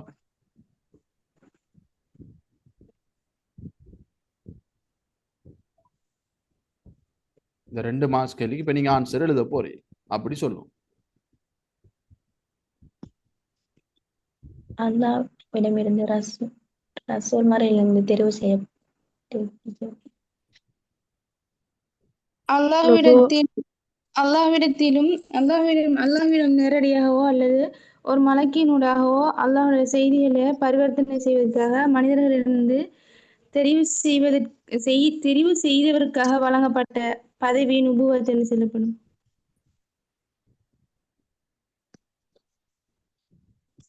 ஆன்சர் எல்லாம் ஓகே. 2 மார்க்ஸுக்கு செய்யற நேரம் நான் உங்களுக்கு அழகான முறையில சொல்லி தந்தீங்கன்னா எப்படி செய்யணும். சரி, மொழி ரீதியான கருத்து முதலாவது அழியப்பட்டு பரிவர்த்தனை. சரி, அது தனி கேட்டேன். 2 மார்க்ஸ் கேள்வி நீங்க எழுத போறீர்கள் என்று சொன்னா எப்படி எழுதுல? அப்படியே சொல்லுங்க ஆன்சர். நுபுவத் என்பது நபித்துவத்தை குறிக்கும். அல்லாஹ் தனது அடியார்கள் ஒருவருக்கு நேரடியாகவோ அல்லது சரி, நுபுவத் என்பது நபித்துவத்தை குறிக்கும். இந்த நுபுவத் என்ற சொல் எந்த சொல்ல இருந்து வந்த என்று சொல்லி டைரக்டா நாங்க கைட்ல படிச்சிருக்கிறோம். எதுல இருந்து வந்தீங்க? நப என்ற சொல்ல இருந்து வந்ததுதான் நுபுவத். நப என்ற என்ன கருத்து? செய்தி. மறந்தா கைட் எடுத்து பாரும், நோட்ஸ் எடுத்து பாரும். நப என்ற செய்தி. எனவே நபி என்ற என்ன கருத்து? நபுவத் வழங்கப்பட்டவர், செய்தி ஏற்றி வைப்பவர், செய்தி சொல்பவர். இதான் மொழி கருத்து. செய்தி சொல்றவர். படிச்சோமா இல்லையா? எல்லாம் மறந்துட்டேனே. ரிசாலத், நுபுவத், ஹிதாயத் என்று சொல்லி ஒரு பேப்பர்ல ஃபுல்லா அந்த பகுதியை படிச்சோம். நுபுவத் என்றால் என்ன? 2 மார்க்ஸ் கேள்வியும் இருக்கு அதுல. அதை இப்படி செய்யுங்க அந்த கேள்வி செய்யற மெதட்டும் சொல்லி தந்தோம். அப்ப இதுக்கு சரியான முறையில நான் சொல்றத சரியாக விளங்கி நான் சொல்றத ஃபாலோ பண்ணி நீங்க படிச்சிருந்தா நீங்க எப்படி ஆன்சர் சொல்லுவீங்கன்னு சொன்னா, நீங்க படிச்சிருந்தா நுபுவத் என்றால் என்ன என்ற 2 மார்க்ஸ் கேள்விக்கு நுபுவத் என்பது நபித்துவத்தை குறிக்கின்றது என்று முதலாவது. இல்லாட்டி டிரெக்டா நுபுவத் என்பது அரபு சொல். இது நப என்ற சொல்லிருந்து வந்தது. நப என்றால் செய்தி. எனவே நுபுவத் என்றது ஒரு பதவி. சரியான இந்த பதவி வழங்கப்பட்டவருக்கு தான் நபி என்று சொல்றேன். நபி என்றால் செய்தி சொல்பவர். இவ்வளவையும் முதலாவது எழுது. இந்த பத விளக்கங்கள் முதலாவது வரணும். பதவிலக்கம் முதலாவது வரணும். அது பிறகுதான் இஸ்லாமிய பரிபாஷை கருத்து எழுதணும். அப்ப அது எல்லாருக்கும் தெரியும், பதவிலக்கம் தெரியாது. இஸ்லாமிய பரிபாஷை கருத்து சொல்லுங்க. ஒரு மனிதன் அல்லாஹ்விடமிருந்து, அதாவது மனிதர்கள்ல அல்லாஹ்வால தெரிவு செய்யப்பட்ட ஒரு மனிதருக்கு வழங்கப்படுற பதவி, அல்லாஹ்விடமிருந்து செய்திகளையும் மனிதர்களுக்கு எத்தி வைக்கிறதுக்காக வேண்டி மனிதர்களே இருந்து அல்லாஹ்வால தெரிவு செய்யப்படுற ஒரு மனிதனுக்கு வழங்கப்படுற பதவிதான் நுபுவத். அந்த பதவி யாருக்கு கொடுக்கப்படுது? அவர் நபி என்று சொல்லுவோம். அவர் மக்களுக்கு சொல்ற செய்தி நப. விளையிட்டா? எல்லாம் படிச்சது இது திரும்ப திரும்ப பேசுறது, திரும்ப திரும்ப பேசி கொண்டு அங்கால இங்க டைம் கூட போகும். அப்ப அங்கால பேப்பர், நிறைய பேப்பர்கள் பாடுபடாது. ஏன்னா நீங்க உஷாரா வைக்கணும், நீங்க ஆக்டிவ் வைக்கணும், பாடங்கள் நல்லா படிக்கணும், யாபம் வச்சுக்கொள்ளணும், படிக்கிறத மீட்டல் செய்யணும், சொல்ற விஷயங்களை அப்படியே ஃபாலோ பண்ணி படிச்சு கொள்ளணும். நீங்க ஆக்டிவ் குறைஞ்சா, ஆன்சர் சொல்றது பிழையானா, பின்தங்கினா நான் திரும்ப திரும்ப அதே விஷயத்த சொல்லித்தருவேன். சொல்லித்தராம போக மாட்டேன், சொல்லித்தருவேன். சொல்லித்தாரதால இங்கே கிளியர். ஆனா மற்ற பகுதிகள் நிறைய பேப்பர் பாடுபடுற அந்த டைம் எல்லாம் இங்கே வைத்து, அப்ப நிறைய பேப்பர் பாடுபடாது. எனவே சொல்லித்தார மெதட்ல எல்லா விஷயத்தையும் பழகிக்கொள்ளும். ஏன்னா நீங்க சின்ன பிள்ளைல உங்களுக்கு தெரியும், ஒரு சொன்னாலே அழகான முறையில் விலகி கொள்ற அறிவு ஆற்றல் எல்லாத்தையும் இருக்கு. கேள்விகளும் நான் செஞ்சு பாருங்கன்றெல்லாம் சொல்லிக்கிறேன். இந்த மெதட் எழுதி பாருங்கன்னு சொல்லி. அப்ப நீங்க சரியா கேள்வியை செஞ்சு சொல்ற கிளாஸ் அட்டன் பண்ணி சொல்ற விஷயத்த கவனிச்சு கேள்வியும் செஞ்சா எல்லாம் கிளியரா இருந்திருக்கும். அப்ப சரியான அந்த வெயில யாரும் சொல்லல. நீங்க படிச்சிருப்பேல், தெரிஞ்சிருக்கும், சில நேரம் மறந்திருக்கலாம். ஆனா அப்படியே மறக்க கூடாது. நம்ம 2-3 மாசத்துல எக்ஸாம் இருக்கு, எப்படி மறக்குது? தொடர்ச்சியா மீட்டலோடய இருக்கணும் பாடங்கள். ரைட். அப்ப நுபுவத் என்ற இந்த இடத்துல வரும் ஆன்சருக்கு இல்ல வராது, பிழை. அடுத்தது 2வது இமாரத்தண்டா உங்களுக்கு தெரியும். அடுத்தது இபாதத்தண்டா அதுவும் தெரியும், வணக்க வழிபாடுகள். அப்ப பூமியை வளப்படுத்தும் பணி என்றது இபாதத்துக்கு வராது, அதுவும் பிழை. ஹிலாஃபத் என்றாலும் உங்களுக்கு தெரியும், ஆட்சி நிர்வாகம் சார்ந்த விடயங்கள், எனவே அதுவும் வராது. அடுத்தது ரியாசத் என்ற ஒரு சொல் போட்டிக்கிறாங்க. ரியாசத் என்று சொன்னா ஆல்ரெடி உங்களுக்கு சொல்லி தந்திருக்கிறேன் நான். இல்ல சார். சரி, ரியாசத் என்றா என்னன்னு கொஞ்சம் எங்கட இந்த டேம் வேர்டு எது மிதிக்காண்டு கொஞ்சம் பார்க்கணும். ஆனா எங்கட சிலபஸ்ல இல்லை. சரியா, ரியாசத் என்ற ஒரு வார்த்தை இல்லை, சிலபஸ்ல இல்லை. எதுவும் இருந்தா நான் உங்களுக்கு அடுத்த கிளாஸ் அது சம்பந்தமா சொல்லித்தரேன். சரியா, அதுவும் ஆன்சர் வராது. சில நேரம் அந்த தலைமைத்துவத்தோட அந்த தலைமை பதவி அதுக்கு வரும். அதாவது தலைமைத்துவம் என்றதுக்கு ரியாசத் என்ற சொல்லொன்று இருக்கு, அதுல வரும்னு நினைக்கிறேன். சரி, அதை பார்ப்போம். எதுவும் டேம் வேர்ட் அதை எதுக்கு பிரதானமாக யூஸ் பண்ணப்படுது என்று சொல்றத பார்ப்போம்.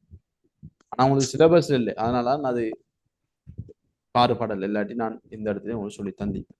சரி, அப்ப 2022ல 2வது கேள்விக்கு 2வது ஆன்சர். இது கிளியரா உங்களுக்கு? சரி, 4வது சரி. அடுத்து 5வது கேள்வி, 6வது கேள்வி எல்லாம் வேற டாபிக்கோட இருக்காது, பார்ப்போம்.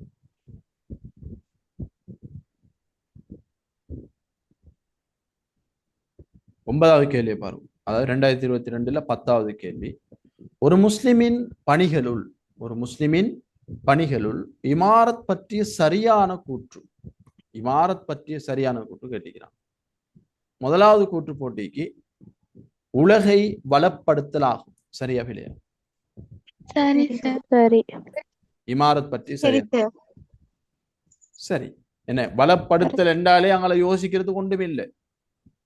பலப்படுத்தல் என்றாலே என்ன? இமாரத். இமாரத். இமாரத். ரைட். ரெண்டாவது கூற்ற பாருங்க. எனவே மோலாதான் சரி, இமாரத்துக்கு அது வரும். ரெண்டாவது மறுமைக்காக செயற்படுதல் ஆகும். என்னது? இபாதத். இபாதத்துல வரும். இறைவனுக்காக செயற்படுதல் இபாதத். இபாதத். இபாதத். என்ன பொதுவாக 3 விடயமும் இறைவனுக்காக செய்யறது தான் நாங்க இபாதத், இமாரத், ஹிலாஃபத். ஆனா இதை மெயினா எந்த இதுக்குள்ள நாங்க ஒன்றுக்குள்ள உள்ளடக்கிறதா இருந்தா அது இபாதத்துக்குள்ள உள்ளடக்கலாம். எனவே அது ரெண்டும் இபாதத்துக்குரியதாக வரும்.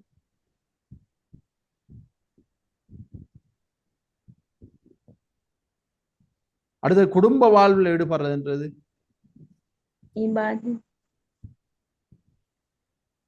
குடும்ப வாழ்வில் ஹிலாஃபத். ஈடுபடுறது இபாதத். ரைட். இபாதத்துக்குள்ளேயும் அதை கொண்டு வரையிலும் ஹிலாஃபத்திலையும் கொண்டு வரையிலும். ஆனா இந்த இடத்துல ஹிலாஃபத் என்று மட்டும் நாங்க சொல்றது பெட்டர். ஏனென்று சொன்னா குடும்ப வாழ்வில் ஈடுபடல் என்றது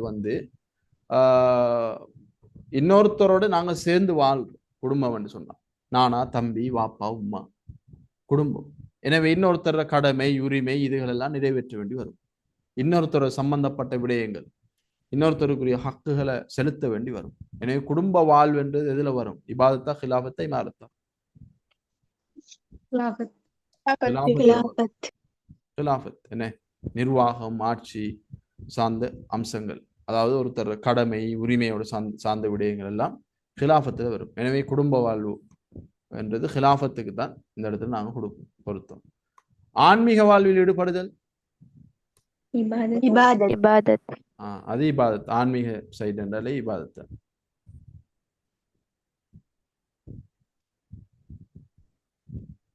சரி. அப்ப ஒரு முஸ்லிமின் பணிகள்ல இமாரத் பற்றிய சரியான கூற்று என்றா அது உலகை வளப்படுத்தல். அது டிரெக்டா எங்களுக்கு சொல்லும். எனவே வேற எல்லாம் இந்த இடத்துல பிழை, பொருத்தம் இல்லை.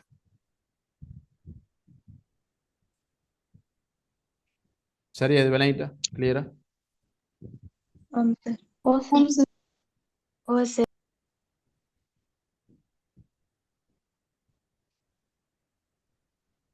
சரி, மாதிரி வினாக்கள்ல இருக்கிறத பார்ப்போம். இது சம்பந்தமாக மாதிரி வினாக்கள்ல பகுதி 1 வினாக்கள்ல பாருங்க. முதலாவது ஹிலாஃபத் என்றால் என்ன? டிரெக்டாவே சொல்லணும், பார்த்து சொல்லுங்க. ஆட்சி நிர்வாகம். ஆட்சி நிர்வாகிப்பு. ஆட்சி நிர்வகிப்பு. ஆட்சி நிர்வாகிப்பு. ஹிலாஃபத் என்ற ஆட்சி நிர்வாகிப்பு. ரெண்டாவது பாருங்க, வணங்கி வழிபடலுக்கு என்ன சொல்ற? இபாதத். இபாதத். இபாதத். அப்ப அது பில. பூமியை வளப்படுத்தல் இமாரத். இமாரத். இமாரத். இமாரத். எனவே மூணாவதும் பில. நாலாவது அல்லாஹுக்கு கட்டுப்படல் இபாதத். இபாதத். இபாதத். இபாதத். எனவே அதுவும் பில. சட்டதிட்டங்களை நிர்வகித்தல் கிலாஃபத். ஹிலாஃபத். ஹிலாஃபத். அப்ப இது ஹிலாஃபத்துக்குள்ள வார ஒரு விஷயம். அப்ப ஏன் இது ஹிலாஃபத் ஏன் நாங்க ஆன்சர் கொடுக்கல? அஞ்சாவது என்றால் என்ன சொல்லிக்க ஹிலாஃபத்துக்குரிய உதாரணம் என்ன என்று கேட்டிருந்தா சட்டங்களை நிர்வகித்தல் என்று சொல்லலாம். இல்லாட்டி ஹிலாஃபத்தில் உள்ளடங்க கூடியது எது என்று கேட்டா சொல்லலும். ஆனா அங்க கேட்டி ஹிலாஃபத் என்ன டிரெக்டா ஹிலாஃபத் என்னன்னு தான் கேட்டுக்கிறான். எனவே அஞ்சாவது பொருத்தம் இல்லை. சட்டங்கள் நிர்வாகித்தல் ஹிலாஃபத்தில் இருக்கிற ஒரு விஷயம். ஆனா ஹிலாஃபத் என்றால் என்னன்னு கேட்டீங்க, அது ஆட்சி நிர்வாகம் செய்யறது சார்ந்த அம்சங்களை தான் நாங்கள் ஹிலாஃபத்னு சொல்லுவோம். எனவே முதலாவது தான் பொருத்தம். அதான் ஆன்சர். சரியா? சரி சார். விளங்கிட்டானே? ஓ சார். அப்ப முதலாவது ஓகே. சரி, அடுத்த கேள்வியை பாருங்க. இப்படியான கேள்விகள் தான் வரும். இதெல்லாம் நீங்க சும்மா கேலஸ் இல்லை, எதிர்பார்க்க வினாக்கள் என்ன நினைச்சுக்கொள்ளும். இப்படியான எம்சிக்கு தான் வரப்போகுது, இப்படியான எஸ்ஏ தான் வரப்போகுது. இங்க சந்திக்கிற மாதிரியான எஸ்ஐ கேள்வி தான் வரப்போகுது. மாதிரி வினாக்கள் இப்படி இங்க சந்திக்கிற மாதிரியான கொஞ்சம் சின்ன சின்ன மாற்றங்களோட வரும், அவ்வளவுதான். சின்ன சின்ன மாற்றங்கள் இருக்கும், அவ்வளவுதான். மற்றபடி அப்படியே தான் வரும். இப்ப இதுல பார்ப்போம், மூணாவது கேள்வியை பாருங்க. பின்வருவனவற்றுள் இபாதத், இமாரத், ஹிலாஃபத், பின்வருவன இபாதத், இமாரத், ஹிலாஃபத் பற்றிய கூற்றுகளாகும். இபாதத், இமாரத், ஹிலாஃபத் பற்றிய கூற்றுகளாகும் என்று சொல்லிட்டு என்ன சொல்லிக்கிறாங்க, ABCDEF கிட்டத்தட்ட 6 கூற்றுகள் தந்திருக்கிறாங்க. சரியா? இப்ப இதுல கேள்வியை பார்ப்போம். மேலுள்ளவற்றுள் இபாதத்துடன் மாத்திரம் தொடர்புடைய கூற்றுக்களை தெரிவு செய்க. அப்ப ஆகலேசி, இபாதத்தை தெரிவு செய்ய ஆகலேசி. இபாதத்துடன் மாத்திரம் தொடர்புடைய கூற்றுக்களை தெரிவு செய்க. அப்ப 2 தான் ஆன்சர் போட்டிக்கிறான். அப்ப இந்த 6ல எத்தனை சரியா வரப்போகுது? இபாதத்தோட தொடர்பான கூற்று 2 கூட்டு தான் வரப்போகுது. அப்ப 2 தான் சரியா வரப்போகுது. மிச்சம் இருக்கிற 4ம் வேற தொகுதி சம்பந்தப்பட்டது, பிழையா வரப்போகுது. அப்ப இதுல இந்த 6லயும் 2 சரி, 4 பிழை. ஒன்று சரியான எதண்டி நங்கானும், இல்லாட்டி பிழையானதை பார்த்து சரியானதை நங்கானும். சரி, பார்ப்போம். அப்ப இபாதத்தோட மாத்திரம் தொடர்பான என்ன இருக்கு? பாருங்க, சூழலை சுத்தமாக வைத்திருத்தல் எதுல வரும்? இமாரத். இமாரத்துக்கு நான் IM என்று போட்டுறேன்னா ஷோர்ட்டா IM. இமாரத், சூழலை சுத்தமாக வைக்கிறது இமாரத். எனவே இபாதத் கேட்டிருக்கு. அப்ப ஆன்சர் வருமா? வராது. பிழை. எனவே இருக்கிறது ஆன்சர் வருமா? எனவே முதலாவது சூரா பிழை, 2வது சூரா பிழை. ஏனென்றா சூரா பிழை. எனவே முதலாவது 2 ஆன்சர் வர சான்ஸ் இல்லை. வரலாட்டி எப்படி அது ஆன்சர் வரும்? ரைட். B, நாட்டு சட்ட திட்டங்களுக்கு கட்டுப்பாடு நடத்தல் எதுல வரும்?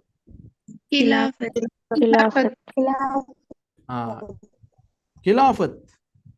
சட்ட திட்டம் நான் சொல்லி, சுத்தம் என்றாலே இமாரத், சட்ட திட்டம் என்றாலே கிலாஃபத். எனவே அது ஹிலாஃபத்துல வரக்கூடியது. போறன் ஹிலாஃபத்துக்கு அது ஹிலாஃபத். எனவே இங்க இபாதத் கேட்டிருக்கு. எனவே B வருமா? B வராது. அப்ப B இங்க எங்களுக்கு இருக்கிற ஆப்ஷன் 3வது, 4வது, 5வது இதுல 1 தான் ஆன்சர் வரணும். அப்ப B எதுலையும் இல்லை. எனவே நாங்க எந்த மாற்றமும் செய்யல. C பாருங்க, மாணவர்களுக்கு அல் குர்ஆன் ஓதுவதற்கான பயிற்சி வழங்குகிறது. அல் குர்ஆன் ஓதுவதற்கு பயிற்சி வழங்குகிறது எதுல வரும்? இபாதத். IB போடுறேன் இபாதத்துக்கு. இபாதத், மாணவர்களுக்கு குர்ஆன் ஓதுறதுக்கு பயிற்சி வழங்குகிறது இபாதத். என்ன குர்ஆன் ஓதுறது எதுல வரும்? இபாதத்ல. எனவே அதோடு சம்பந்தப்பட்டதைக்கு பயிற்சி வழங்குறது, அதை கற்றுக் கொடுக்கிறது, கற்பிக்கிறது எல்லாம் இபாதத் தான். எனவே C சூரா ஆன்சர் வரும், இபாதத்துல வரும். அப்ப C இல்லாத ஆன்சர் வர சான்ஸ் இருக்கா? இல்ல. அப்ப C சூரா வருமெண்டா 4வதுல மட்டும்தான் C இருக்கு. எனவே 4வது தான் ஆன்சர் வரலாம். இங்கேயும் 3வதுலயும் C இல்ல, 5வதுலயும் C இல்லை. எனவே வெறும் 3 கூற்றுக்களை பார்த்துட்டே நாங்க டைரக்ட் ஆன்சர் கண்டுபிடிச்சிட்டோம். 4வது தான் ஆன்சர். ஆன்சர் கண்டுபிடிச்ச முறை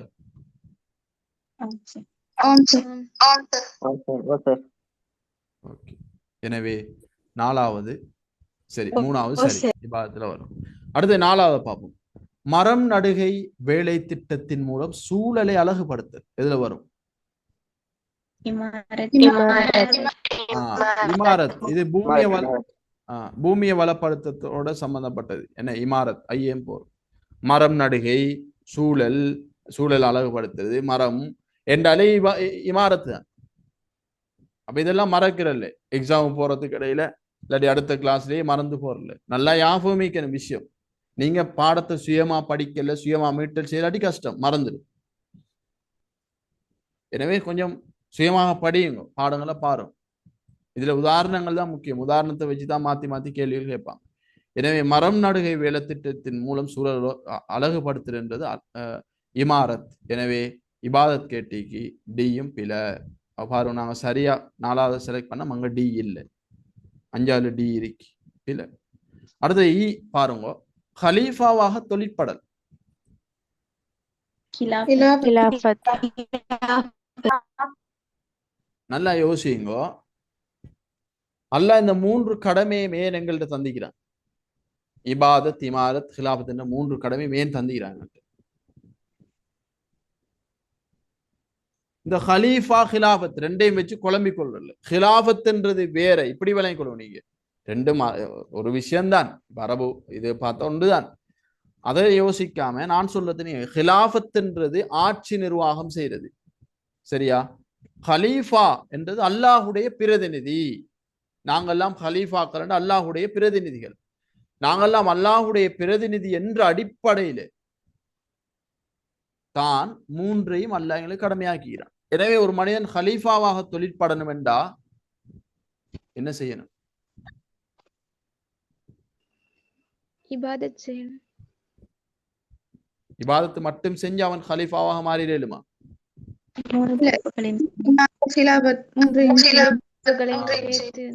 எனவே தெளிவாக பாடத்தை வழங்கணும். ஹலீஃபாவாக ஒரு மனிதன் தொழிற்படனமாக இருந்தார். ஹலீஃபா என்ற என்ன? அதை முதலாவது சொல்லுங்க அப்போ.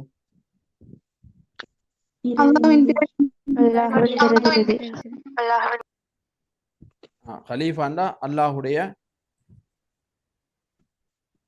பிரதிநிதி, அல்லாஹ்வின் பிரதிநிதி. அப்ப அல்லாஹுடைய பிரதிநிதியாக ஒரு மனிதன் இந்த உலகத்துல வாழணும் என்றது தான் அல்லாஹ் தஆலா 3 கடமையும் எங்களுக்கு தந்திக்கிறான், 3 பணிகளை.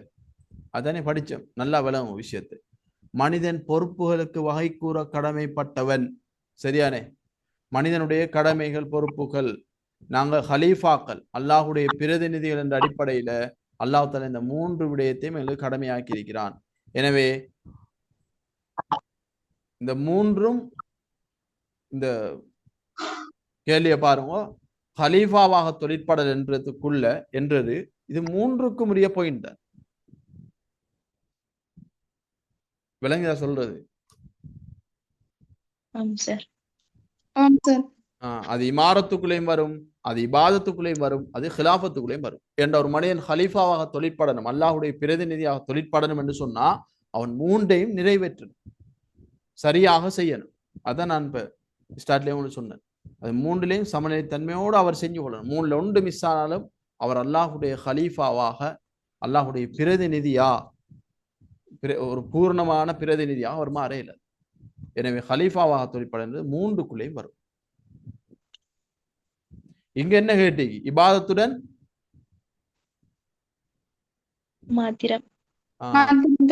இபாதத்துடன் மாத்திரம் தொடர்பானது கேட்டீங்க. ஹலீஃபா தொழிற்படுறது 3ஓடையும் சம்பந்தப்பட்டது. எனவே இது ஆன்சர் வருமா? இல்ல. விளங்கிட்டா விளங்கலையா? சரி. எஃப், ஷிர்க்குகளிலிருந்து நீங்கி அல்லாஹுக்கு மாத்திரம் அடிபணிதல். இது இபாதத். உங்களுக்கு டைரக்டாக விளங்கு. ஷிர்க்ல இருந்து நீங்க அல்லாஹுக்கு மாத்திரம் செய்யறது என்றாலே அது இபாதத்து, அது இபாதத்தோட சம்பந்தமானது. எனவே எஃப் சரி.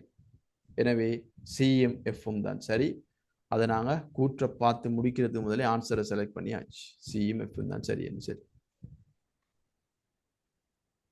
அப்ப 4ல 2 சரியான 2 எது, பிழையான 4 எது எல்லாம் கண்டுபிடிச்சிட்டோம். இந்த கேள்வி விளங்கிட்டா உங்களுக்கு கிளியரா? உதாரணங்கள்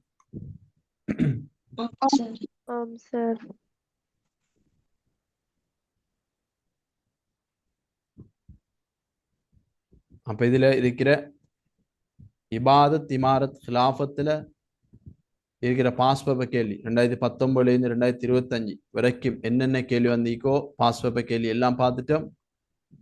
ரைட். அடுத்து மாடல் பேப்பர், மாடல் கேள்வி 2 கேள்விகள் இந்த இடத்துல பார்த்திக்கிறோம். அப்போ ஒரு காலம் இது நீங்க மறந்து போக கூடாது. இந்த பாடம் உதாரணங்களை இப்ப உங்களுக்கு ஏழுமா? உதாரணங்களை தந்தா இது இபாதத்தா, இமாரத்தா, ஹிலாஃபத்தான்னு சொல்லி பிரிச்சறி ஏழுமா? ஏழும். இசை கேள்வி தந்தா செய்யலுமா? அப்ப இந்த கேள்வியை நீங்க கட்டாயம் செய்யணும். பாருங்க, பகுதி 2க்குரிய வினாக்கள் மேல போட்டிக்கிறலாம். இந்த பாஸ் பேப்பர் கேள்விகள் சரியா? மாதிரி வினாக்களை பாருங்க. மாதிரி வினாக்கள் ஒரு கேள்வி 6 மார்க்ஸ் கேள்வி உண்டு பாரு. சொல்ற முறையை பேணி செய்யும். முதலாவது கேள்வி செய்யறதுக்கு முதல் சொல்லி தந்த விஷயங்கள் படிச்சது இதுல இருக்கிற கேள்விகள் உதாரணங்கள் எல்லாத்தையும் பார்த்து ஒரு தடவை மீட்டர் ஒன்று செய்யும். செஞ்சதுக்கு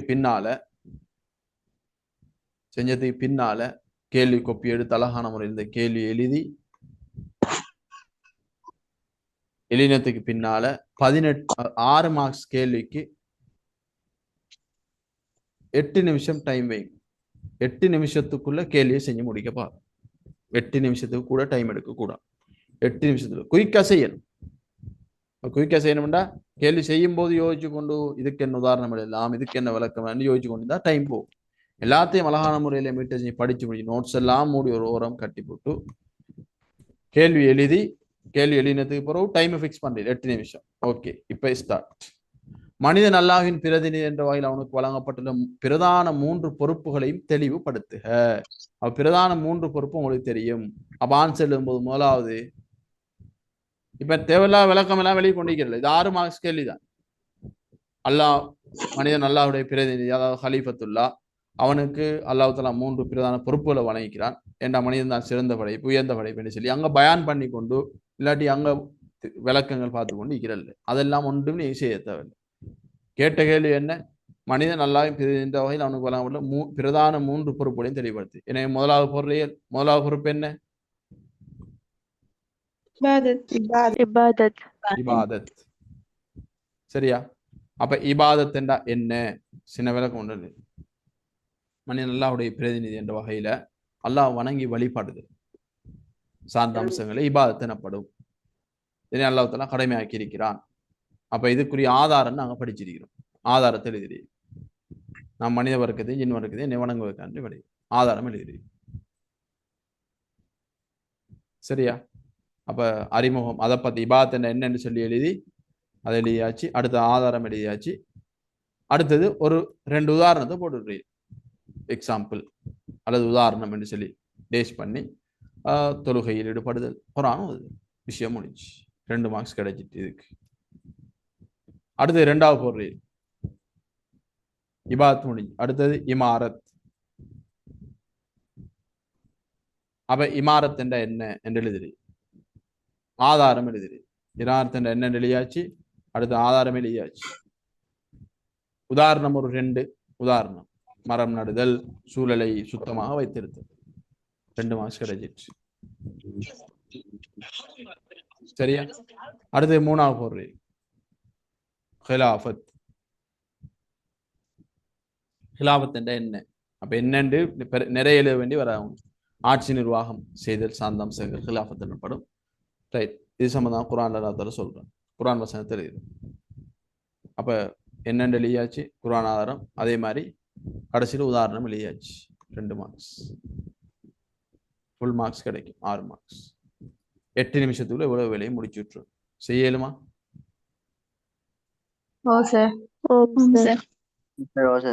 இந்த கேள்வி செய்யற மெத்தட் விளையிட்டு அவனுக்கு இந்த 6 மார்க்ஸ் கேள்வி எல்லாருக்கும். ஓகே. அப்ப அந்த முறையில செஞ்சு நீங்களே என்ன செய்யணும்? அதை சரி பார்த்துக்கொள்ளும். உங்களோட நோட்ஸை உதாரணங்களை வச்சு சரி பார்த்துக்கொள்ளும். சரி, ஓகே. அப்ப அந்த கேள்வியை செய்யும்.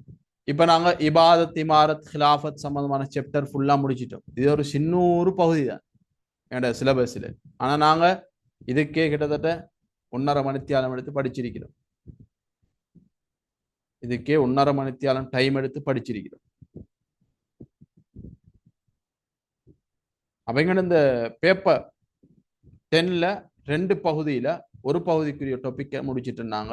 யூனிட் 1ல 1.2 பிரதான 3 பொறுப்புகள் மனிதனுக்கு வழங்க அது சம்பந்தம் படிச்சிட்டோம். அடுத்து யூனிட் 5ல 5.2க்குரிய பகுதியில் இதில் இருக்கு.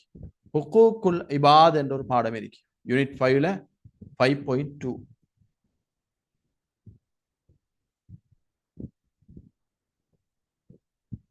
யூனிட் 5ல ஃபுல்லா இபாதத்தை பத்தி மட்டும் நாங்க படிக்கிற அடிப்படை இபாதத்துகள் ஃபுல்லா விரிவாக 5.1ல வருது.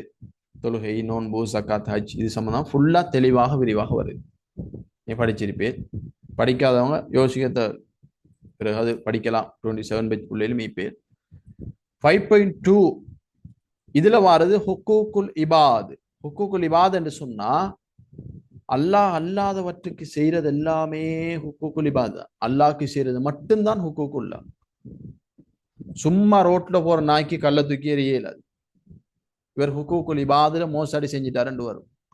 அது ஒரு அச்சத்தை ஏற்படுத்துது, பாஞ்சிருமென்று பயமாயிருக்கு, கடிச்சிருமென்று பயமாயிருக்கேன்டா அதை விரட்டுறது ஓகே. ஆனா அதுக்கு முறை இருக்கு. ஹுக்கூக்குல் இபாதுன்னா என்னன்னு முதலாவது உங்களுக்கு விளங்கணும் விஷயம். மனிதனுக்குரிய கடமை என்று சொன்னா பிழை. அல்லாஹ் அல்லாத ஏனைய அனைத்துக்கும் உரிய கடமை ஹுக்கூக்குல் இபாத்.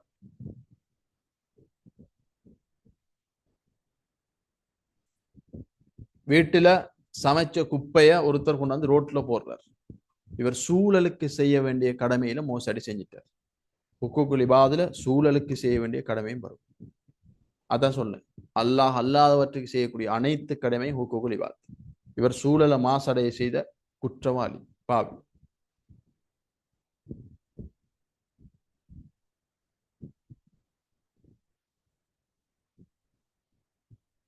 இவர வீட்டில் இருக்கிற மரக்கிளை பக்கத்து வீட்டுக்காரனை டிஸ்டர்ப் பண்ணுது. அவர கூரையில தட்டுது, இல்லாட்டி அவர் வீட்டில போய் அடிக்குது, அவர் வீட்டை குப்பையெல்லாம் விழுது. சில தவிர்க்க முடியாத சந்தர்ப்பங்களுக்கு எப்படியும் குப்பை விழத்தான் செய்யும் ஒன்று. இது இந்த குப்பையெல்லாம் அவர வீட்டுதான். ஏன்னா இவர் ஹுக்கூக்குல் இபாதுல மோசடி செஞ்சிட்டார். பக்கத்து வீட்டுக்காரன், அந்நிய மனிதன், அண்டை வீட்டான், இன்னொரு பிற மனிதனுடைய உரிமையில ஒரு மோசடி செஞ்சிட்டார். எனவே ஹுக்கூக்குல் இபாதுன்னா நாங்க நினைக்க கூடாது இது சிறிய பகுதி இல்ல, இது பெரும் பகுதி.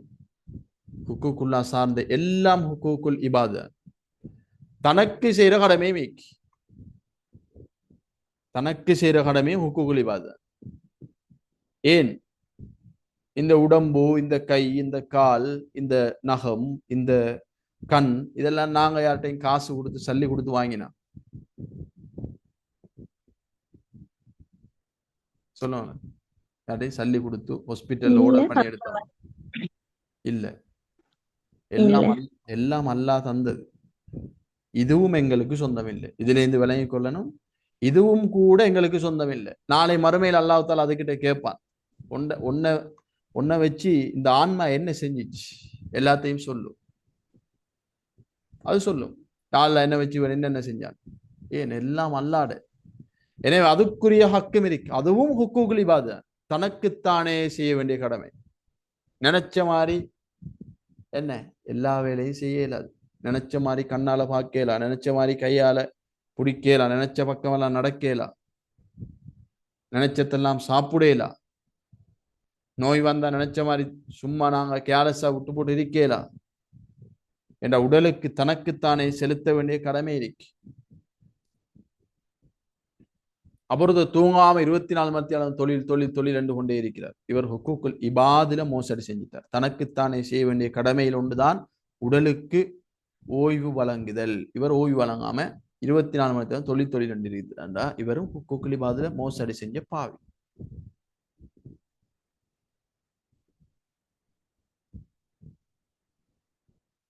இவர் போட்டிக்கிற ஆடை ஃபுல்லா அப்படியே அழுக்குகள் படிஞ்சு ஊத்தி அரிக்கி, முடியெல்லாம் ஜாதியா வளர்ந்து, நகமெல்லாம் வளர்ந்து, ஆளை பார்க்கல. இவர் தனக்குத்தானே செய்ய வேண்டிய கடமையில அழகாக இருக்கிறது, நேர்த்தியாக இருக்கிறது, சுத்தமாக இருக்கிறது போன்ற கடமைகளை தனக்குத்தானே நிறைவேற்றாத ஒரு பாவி. இவர் ஹுக்கூக்குல் இபாதுல மோசடி செஞ்சவர். இந்த பாடத்துல அறிமுகத்தை தான் இப்ப நான் உங்களுக்கு சொல்றேன். இப்ப விளங்கிட்டா ஹுக்கூக்குல் இபாதுன்னா என்னன்னு விளங்க அவங்களுக்கு?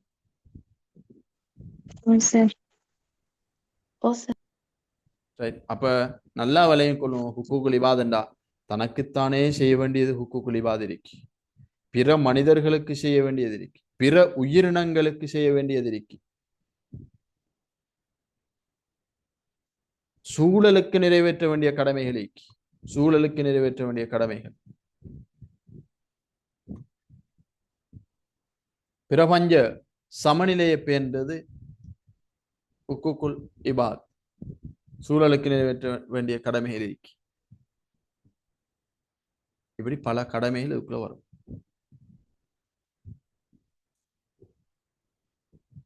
இதுல இப்ப இந்த முதலாவது ஹதீஸ் நீங்க சொல்லுங்க. இந்த முதலாவது ஹதீஸை பாருங்க. ஒரு முஸ்லிம் முதலாவது கேள்வி வந்தீர ஹதீஸ். ஒரு முஸ்லிம் ஒரு மரத்தை அல்லது ஒரு பயிரை நாட்டி அதிலிருந்து ஒரு பறவை அல்லது ஒரு மிருகம் அல்லது ஒரு மனிதன் பயன்பெறும் காலமெல்லாம் அவனுக்கு அது சதக்காவாக அமையும் என்று நபி ஸல்லல்லாஹு அலைஹி வஸல்லம் அவங்க சொல்லிக்கிறான். இத ஹுக்கூக்குல் இபாதுல எதுக்குள்ள எல்லாம் இந்த ஹதீஸை கொண்டு போகேன் சொல்லுங்க. அப்ப யோசிச்சு சொல்லுங்க. ஹுக்கூக்குல் இபாதுல பல கடமைகளுக்கு நான் சொன்னனே, அதுல எதுக்குள்ள எல்லாம் இந்த ஹதீஸை யூஸ் பண்ணலாம். இப்ப தனக்குத்தானே செய்ய வேண்டியதுக்குள்ள இதை சொல்லலாம். தனக்குத்தானே செய்ய வேண்டியதுக்குள்ள இது சொல்லலாம். வேற எதுக்குள்ள சொல்லலாம்? பிற மனிதர்கள் உங்களுக்கு பிற மனிதர்களுக்கு அதுக்குள்ள வர சொல்லலாம். ஏன் ஒரு மனிதனுக்கு அதனால பயன் கிடைச்சாலும் எங்களுக்கு அது நன்மைதான். சரி, வேற பிற உயிரினங்களுக்கு சொல்லலாம். வேண்டாம், பறவைக்கு மிருகத்துக்கு நன்மை கிடைச்சாலும் எங்களுக்கு நன்மைதான். வேற பௌதிக சூழலிற்கு விளங்கல. பௌதிக சூழலிற்கு ஓகே, குட். சூழலுக்கு அது நன்மையா இருக்கும். ஏன் மரம் நடுகை என்றது சூழலை பாதுகாக்குது. எனவே சூழலுக்கு நிறைவேற்ற வேண்டிய கடமைக்குள்ளேயும் இந்த ஹதீஸை சொல்லலாம். விளங்குத இப்ப உங்களுக்கு விஷயம் என்னண்டு? இப்ப இந்த ஹதீஸ அந்த சிலபஸ்ல எங்க தந்திக்கிறான்றது பாப்போம்.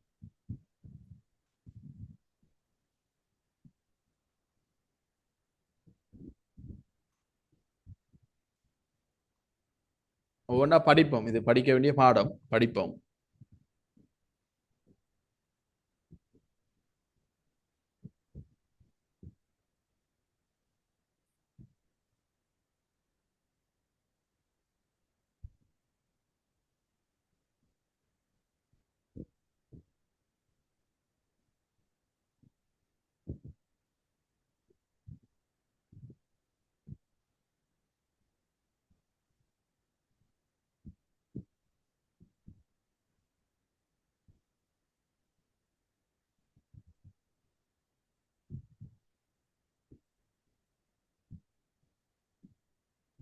ரைட். இப்ப பாருங்க, இந்த இடத்துல ஹெட்லைன் போடும்.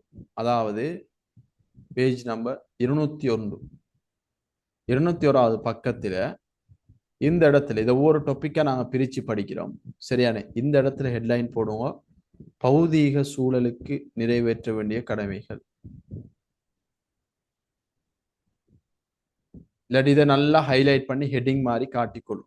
பௌதிக சூழலுக்கு நிறைவேற்ற வேண்டிய கடமை நீங்க போட்டிக்கு இதை நல்லா ஹைலைட் பண்ணி ஒரு ஹெட்டிங் மாதிரி கொஞ்சம் டிஃபரெண்டா காட்டிக்கொள்ளுங்க. அப்பனா உங்களுக்கு படிக்கிறது ஈஸியா இருக்கும், நீங்க சுயமாக படிக்கிற நேரம். இல்லாட்டி இந்த இடத்துல பௌதிக சூழலுக்குரியவை அப்படின்னு ஷோர்ட்டா போட்டுக்கணும். எப்படியே நீங்க விஷயத்த விளையினா சரி, ஒவ்வொன்றா பிரிச்சு. ஏன்னா மேலையும் தலைப்புகள் போட வேண்டியிருக்கு. கைட்ல இருக்கிற மாதிரி அப்படியே படிக்கணும், உங்களுக்கு கொஞ்சம் கஷ்டமா இருக்கு. நாங்க பிரிச்சு பிரிச்சு படிச்சா கிளியரா வழங்குமா உங்களுக்கு.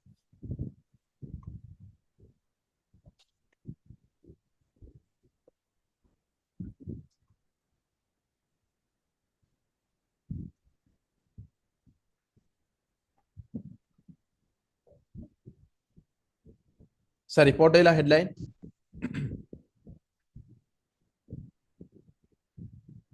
போட்டாச்சா?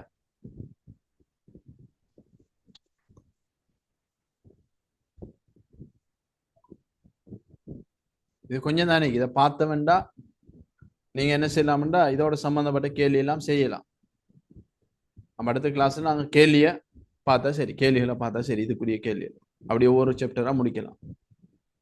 ஹெட்லைன் போட்டாச்சா? சார். சரி, இப்ப பாருங்க, முதலாவது ஃபர்ஸ்ட் பாயிண்ட்.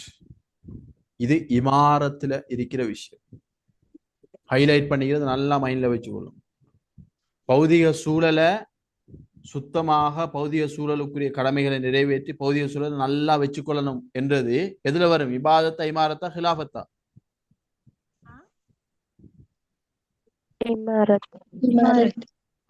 இமாரத்துல வரும். இப்ப விளங்குதா ஏன் அதையும் இதையும் உங்களுக்கு சேர்த்து படிப்பிக்கிறேன்றதை நீங்க விளங்கிக் கொள்ளணும். ரெண்டுக்கும் சில சம்பந்தங்கள் வரும். அதனால 2 டாபிக்கே ஒரே பேப்பர்ல போட்டி. அப்ப இது இமாரத்தோட சம்பந்தப்பட்டது. எனவே இது முக்கியமாக செய்ய வேண்டியது. ஏனென்றா பாருங்க, பௌதீக வளங்களை பேணி பாதுகாப்பதும் முறையாக பயன்படுத்துவதும் ஹுகூக்குல் இபாதாவில் உள்ளடங்குகின்றன. இது இமாரத் பணியாக உள்ளது. எனவே இதுல மனிதன் அது பிரச்சனை இல்லை என்று சொல்லி விடலாமா?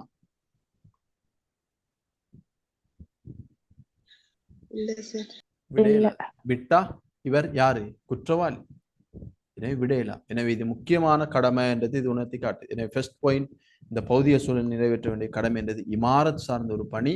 எனவே இவர் கட்டாயம் நிறைவேற்றணும். குல்லாவில் அடங்கக்கூடியது, அதே நேரம் இமாரத் சார்ந்த ஒரு பணி.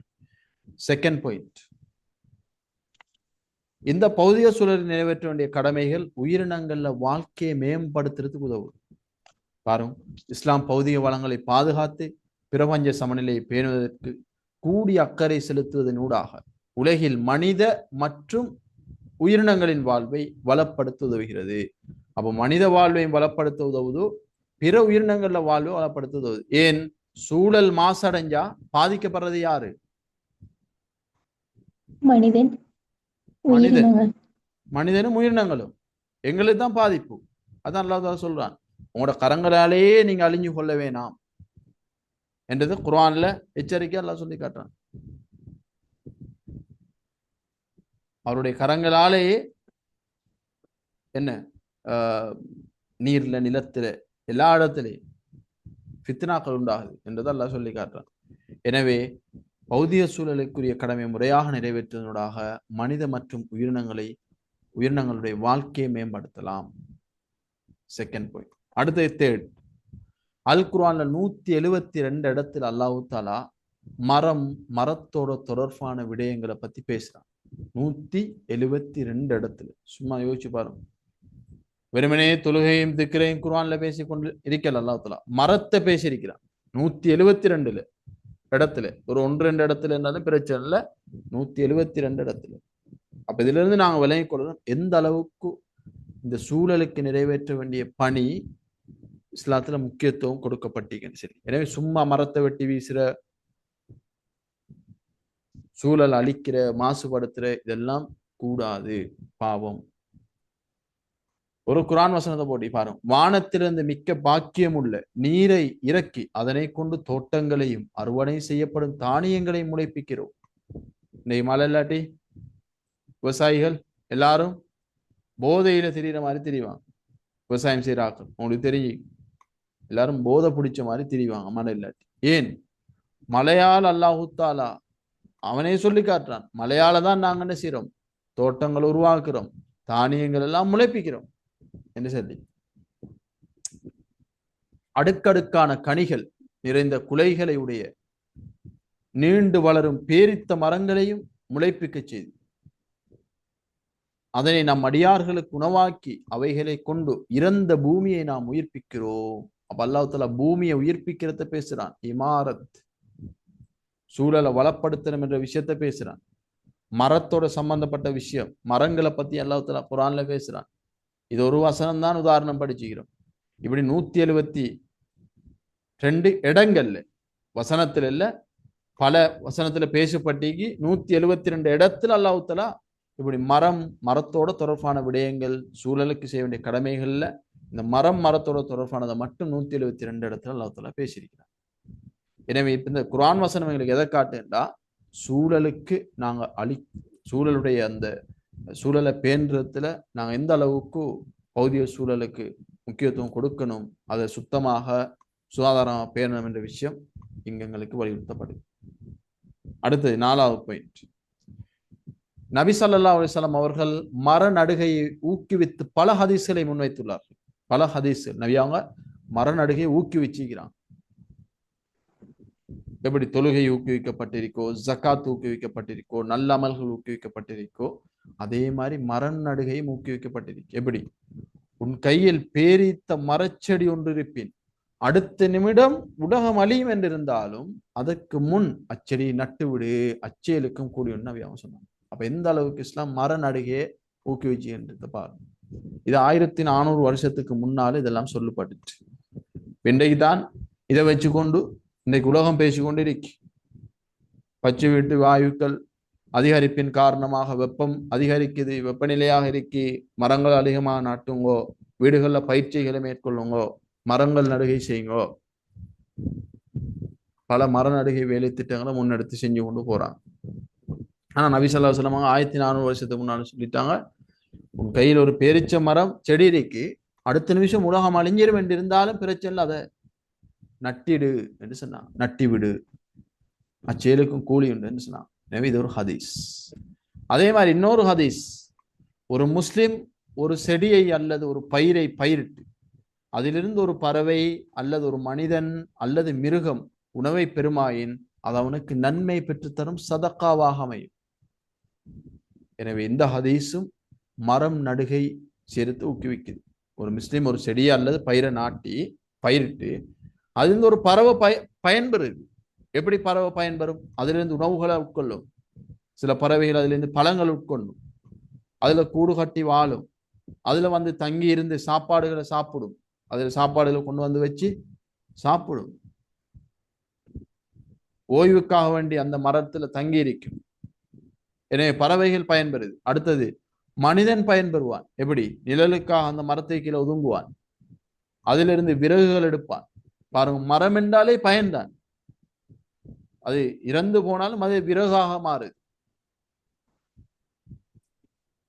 சரியானே? அதிலிருந்து காய்கனிகளை பெறுவான். சில நேரம் மூலிகைகளாக பயன்படுத்துவான். சில மரங்களை அதை அறுத்தெடுத்தாலும் மரத்தளபாடங்கள் கைத்தொழில் உற்பத்தி பொருளாக அதை பயன்படுத்துறான். எனவே மனிதன் பயன்பெறும். அதே மாதிரி மிருகங்களும் பயன்பெறுது. சொல்ல தேவையில்லை, உங்களுக்கு தெரியும். இப்படியாக பறவை அல்லது ஒரு மனிதன் அல்லது மிருகம் உணவை பெறுமாயின் அது அவனுக்கு நன்மையை பெற்றுத்தரும் சதக்காவாக அமையும். எனவே இந்த ஹதீஸ் இதான் நாங்க எங்க படிச்சோம், இப்ப பேப்பர்ல படிச்ச ஹதீஸ் இதான். விளங்குதா?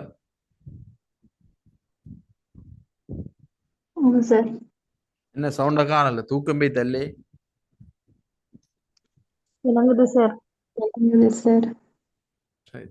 இந்த பகுதியை மட்டும் பார்த்தோம்னா கொஞ்சம் உங்களுக்கு ஈஸியா இருக்கும். அடுத்தடுத்து இதுல நாங்க மற்ற கேள்விகளை பார்த்து கொண்டு போய்த்திடலாம்.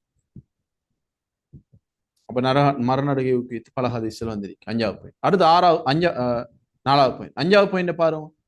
இஸ்லாம் பௌதிக வளங்களை மிக இக்கட்டமான நிலைமைகளில் கூட பேணி பாதுகாக்கவே கட்டளையிடுகின்றது. அபூபக்கர் ரலியல்லாஹு அன்ஹு அவர்கள் தனது படையினருக்கு உபதேசித்ததை இதற்கு அடிப்படை ஆதாரமாக கொள்ளலாம். அதாவது யுத்தத்துக்கு போற நேரம் கூட, யுத்தம் நடக்க போது யுத்தத்துக்கு சஹாபாக்கள் போறாங்க, அந்த நேரம் கூட நபி அவங்க உபதேசம் செய்வாங்க.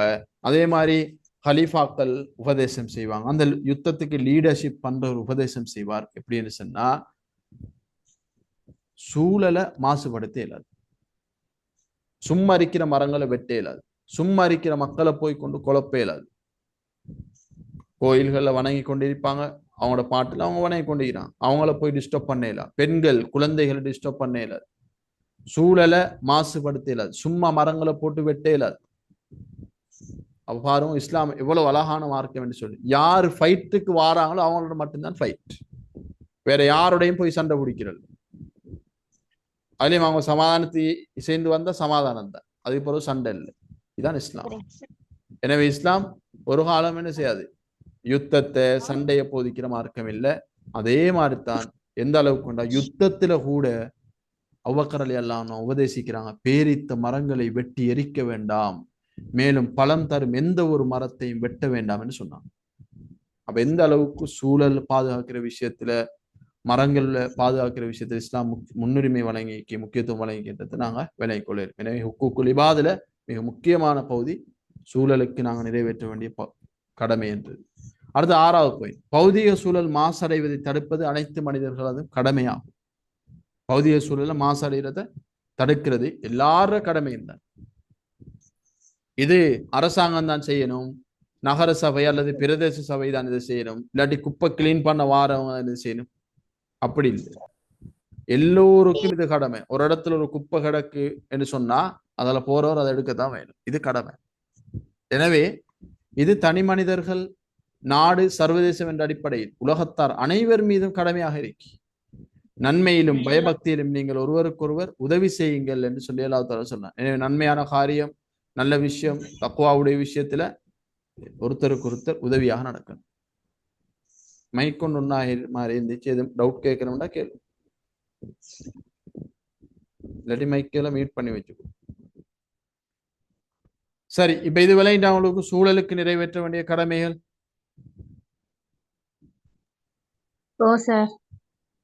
சரி, இதுல 6 பாயிண்ட்ஸ் படிக்கிறோம் ஓவரால். சரி சொல்லுங்களேன் பாப்போம், 6 பாயிண்ட்ஸ் பார்க்காம சொல்லுங்க. 6 பாயிண்ட்ஸ்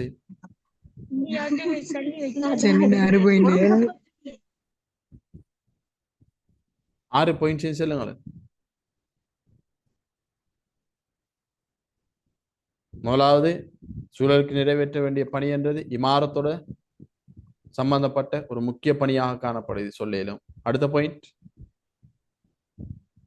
ஓர்டர் எல்லாம் தேவையில்லை, படிச்சதுல விளங்கினத்தை சொல்லும். அல் குர்ஆன் 172 இடங்கள்ல மரத்துடன் தொடர்புடைய விடயங்களை பேசுது. ரைட், 172 இடங்கள்ல. பௌதிக சூழல் மாசடைவதை தடுப்பது அனைத்து மனிதர்களது கடமை. ஓகே, 3 பாயிண்ட் வந்து. 4வது, அவங்க மரநடைய திட்டங்களை ஊக்குவிச்சிருக்காங்க. சரி. 5வது, இக்கட்டான நிலைகள்ல கூட அபூபக்கர் அலி அவங்க அறிவிச்சிருக்காங்க, எந்தவித மரம் செடி கொடிகளையும் வெட்டக்கூடாது.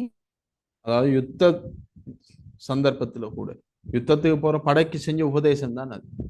சரி, எல்லாம் வந்துட்டாப்ப.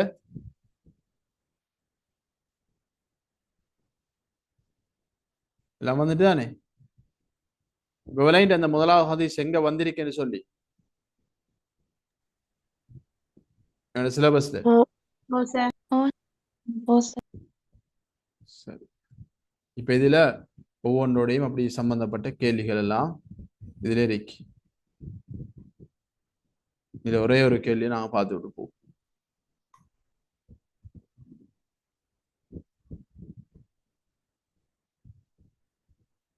மாதிரி வினா உண்டு இதுல பாருங்க.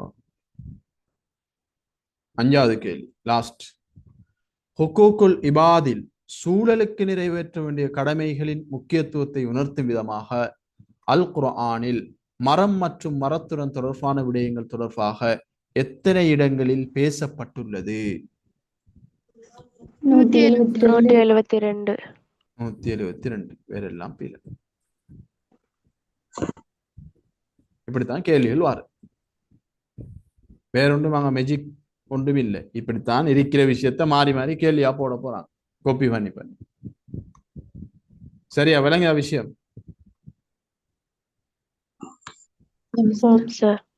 வெண்டை படிச்சு எல்லாம் உங்களுக்கு கிளியரா விளங்கிட்டா?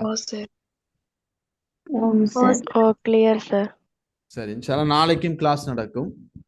நாளைக்கு தேர்ஸ்டே என்ன? தேர்ஸ்டே இன்ஷால்லா நாளைக்கும் கிளாஸ் நடக்கும் இதே சேம் டைம். இன்ஷால்லா இந்த பேப்பரை ஃபுல்லா பார்த்து நாளைக்கு முடிச்சிடுவோம். இந்த பகுதியில வேற கேள்விகள் எல்லாம் வந்தது எல்லாமே இருக்கு, எல்லாத்தையும் பார்த்து ஃபுல்லா முடிப்போம். இப்ப பேப்பர் சில நேரங்கள்ல செய்யாம இருந்தா கட்டாயம் எல்லாத்தையும் செஞ்சு ஃபினிஷ் பண்ணிடுவோம். அடுத்தது சொல்லுங்க. நாளைக்கு டைம் சேஞ்ச் பண்ணிடுவோம். 9 மணிக்கு தமிழ் கிளாஸ் இருக்குது. டைம் சேஞ்ச் பண்றது கொஞ்சம் கஷ்டம், பார்ப்போம். 7 மணி நேரம் சேஞ்ச் பண்ணி போடுவேன். அப்படி சேஞ்ச் பண்றது கஷ்டம். இதான் நம்ம எனக்கு இருக்கிற டைம் இதான், வேற டைம் இல்லை. அப்படி நீங்க கிளாஸ் என்ன சொன்னாலும் ரெக்கார்டுகளும் நீங்க பார்த்து கொள்ளையிலும் ரெக்கார்ட் போடுவேன். நான் ரெக்கார்டை பார்த்து கொள்ளையிலும் ஜாயின் பண்ணலாம் போறவங்களுக்கு. எத்தனை பேர் கிளாஸ் இருக்கு? ஹேண்ட் ரைஸ் பண்ணுங்க பார்ப்போம்.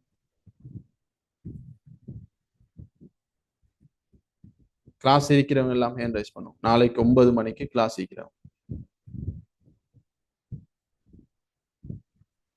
குயிக்கா நாளைக்கு 9 மணிக்கு கிளாஸ் இருக்கிறவங்க எல்லாம் ஹேண்ட் ரைஸ் பண்ணுவோம்.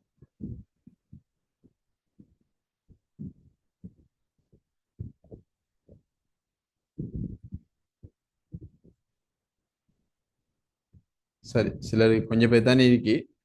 சரி, பார்ப்போம் இன்ஷா அல்லாஹ். அப்படி நீங்க கிடைக்காம போனா ரெக்கார்டுகளை கட்டாயம் பார்த்து கவர் பண்ணி கொள்ளும். சரி, அப்ப இதுல இந்த பேப்பரை பாருங்க. இதுல இந்த இபாதத் இமாரத் ஹிலாஃபத்தை பத்தி நிறைய கேள்விகள் இருக்கு. இந்த பேப்பர் நான் உங்களுக்கு குரூப்ல போடுவேன், இந்த பிடிஎஃப். சரியானே? இதை போடுவேன். இதுல இபாத் இமாரத் ஹிலாஃபத்தை பத்தி யூனிட் 1ல இருக்கிற கேள்வி எல்லாம் இதுல இருக்கு. இதுல முக்கியமாக இபாத் இமாரத் ஹிலாஃபத்தை பத்தி வந்த கேள்வி நிறைய இருக்கு. இது அவ்வளவு கேள்வி நீங்க சுயமா செஞ்சு பார்க்கணும். நான் குரூப்ல போறேன், கிளாஸ் முடிஞ்சது பிறகு. கிளாஸ் முடிஞ்சது பிறண்டா இப்ப போடுறேன், கிளாஸ் இதோட முடிஞ்சு. செஞ்சு பார்க்கலுமா உங்களுக்கு? செய்யறே இல்லையா? Okay sir. சரி, ஒவ்வொன்றையும் கேள்வியை மட்டும் செய்யறது மட்டும் இல்லாம நம்ம பார்க்குற மாதிரி ஒவ்வொரு ஆன்சரையும் பிழையானதையும் பார்க்கணும். இது எதுக்குள்ள வரும், எதுக்குள்ள வரும், எந்த இதுக்குள்ள இதை உள்வாங்கலாம். உதாரணத்துக்கு இந்த கேள்வியை பார்த்தா இதை இதுல பல கூற்றுகள் ஒவ்வொன்றிலையும் உதாரணங்கள் போட்டி. அப்ப இதை ஒவ்வொன்றிலையும் எது எதுக்குள்ள வரும்ன்றதை நீங்க போடணும். நான் பிரிச்சு போட்டு முந்தி எக்ஸ்பிளைன் பண்ணதான் இது போன பெச்சுகளுக்கு. சரியா? அப்ப நீங்க இதை சுயமாக இந்த கேள்விகளை செஞ்சு பாருங்க. தந்த எஸ்ஏ கேள்வியும் ஒன்று இருக்கு உங்களுக்கு, 6 மார்க்ஸ் கேள்வி, அதையும் செய்யுங்க இன்ஷா அல்லாஹ். அடுத்த கிளாஸ்ல நாங்க நாளை கிளாஸ்ல சந்திப்போம், மிச்ச விஷயங்களை பார்ப்போம். அஸ்ஸலாமு அலைக்கும் வரஹ்மத்துல்லாஹி வபரகாத்துஹு. வலைக்கும் வலைக்கும் சலாம் வரஹ்மத்துல்லாஹி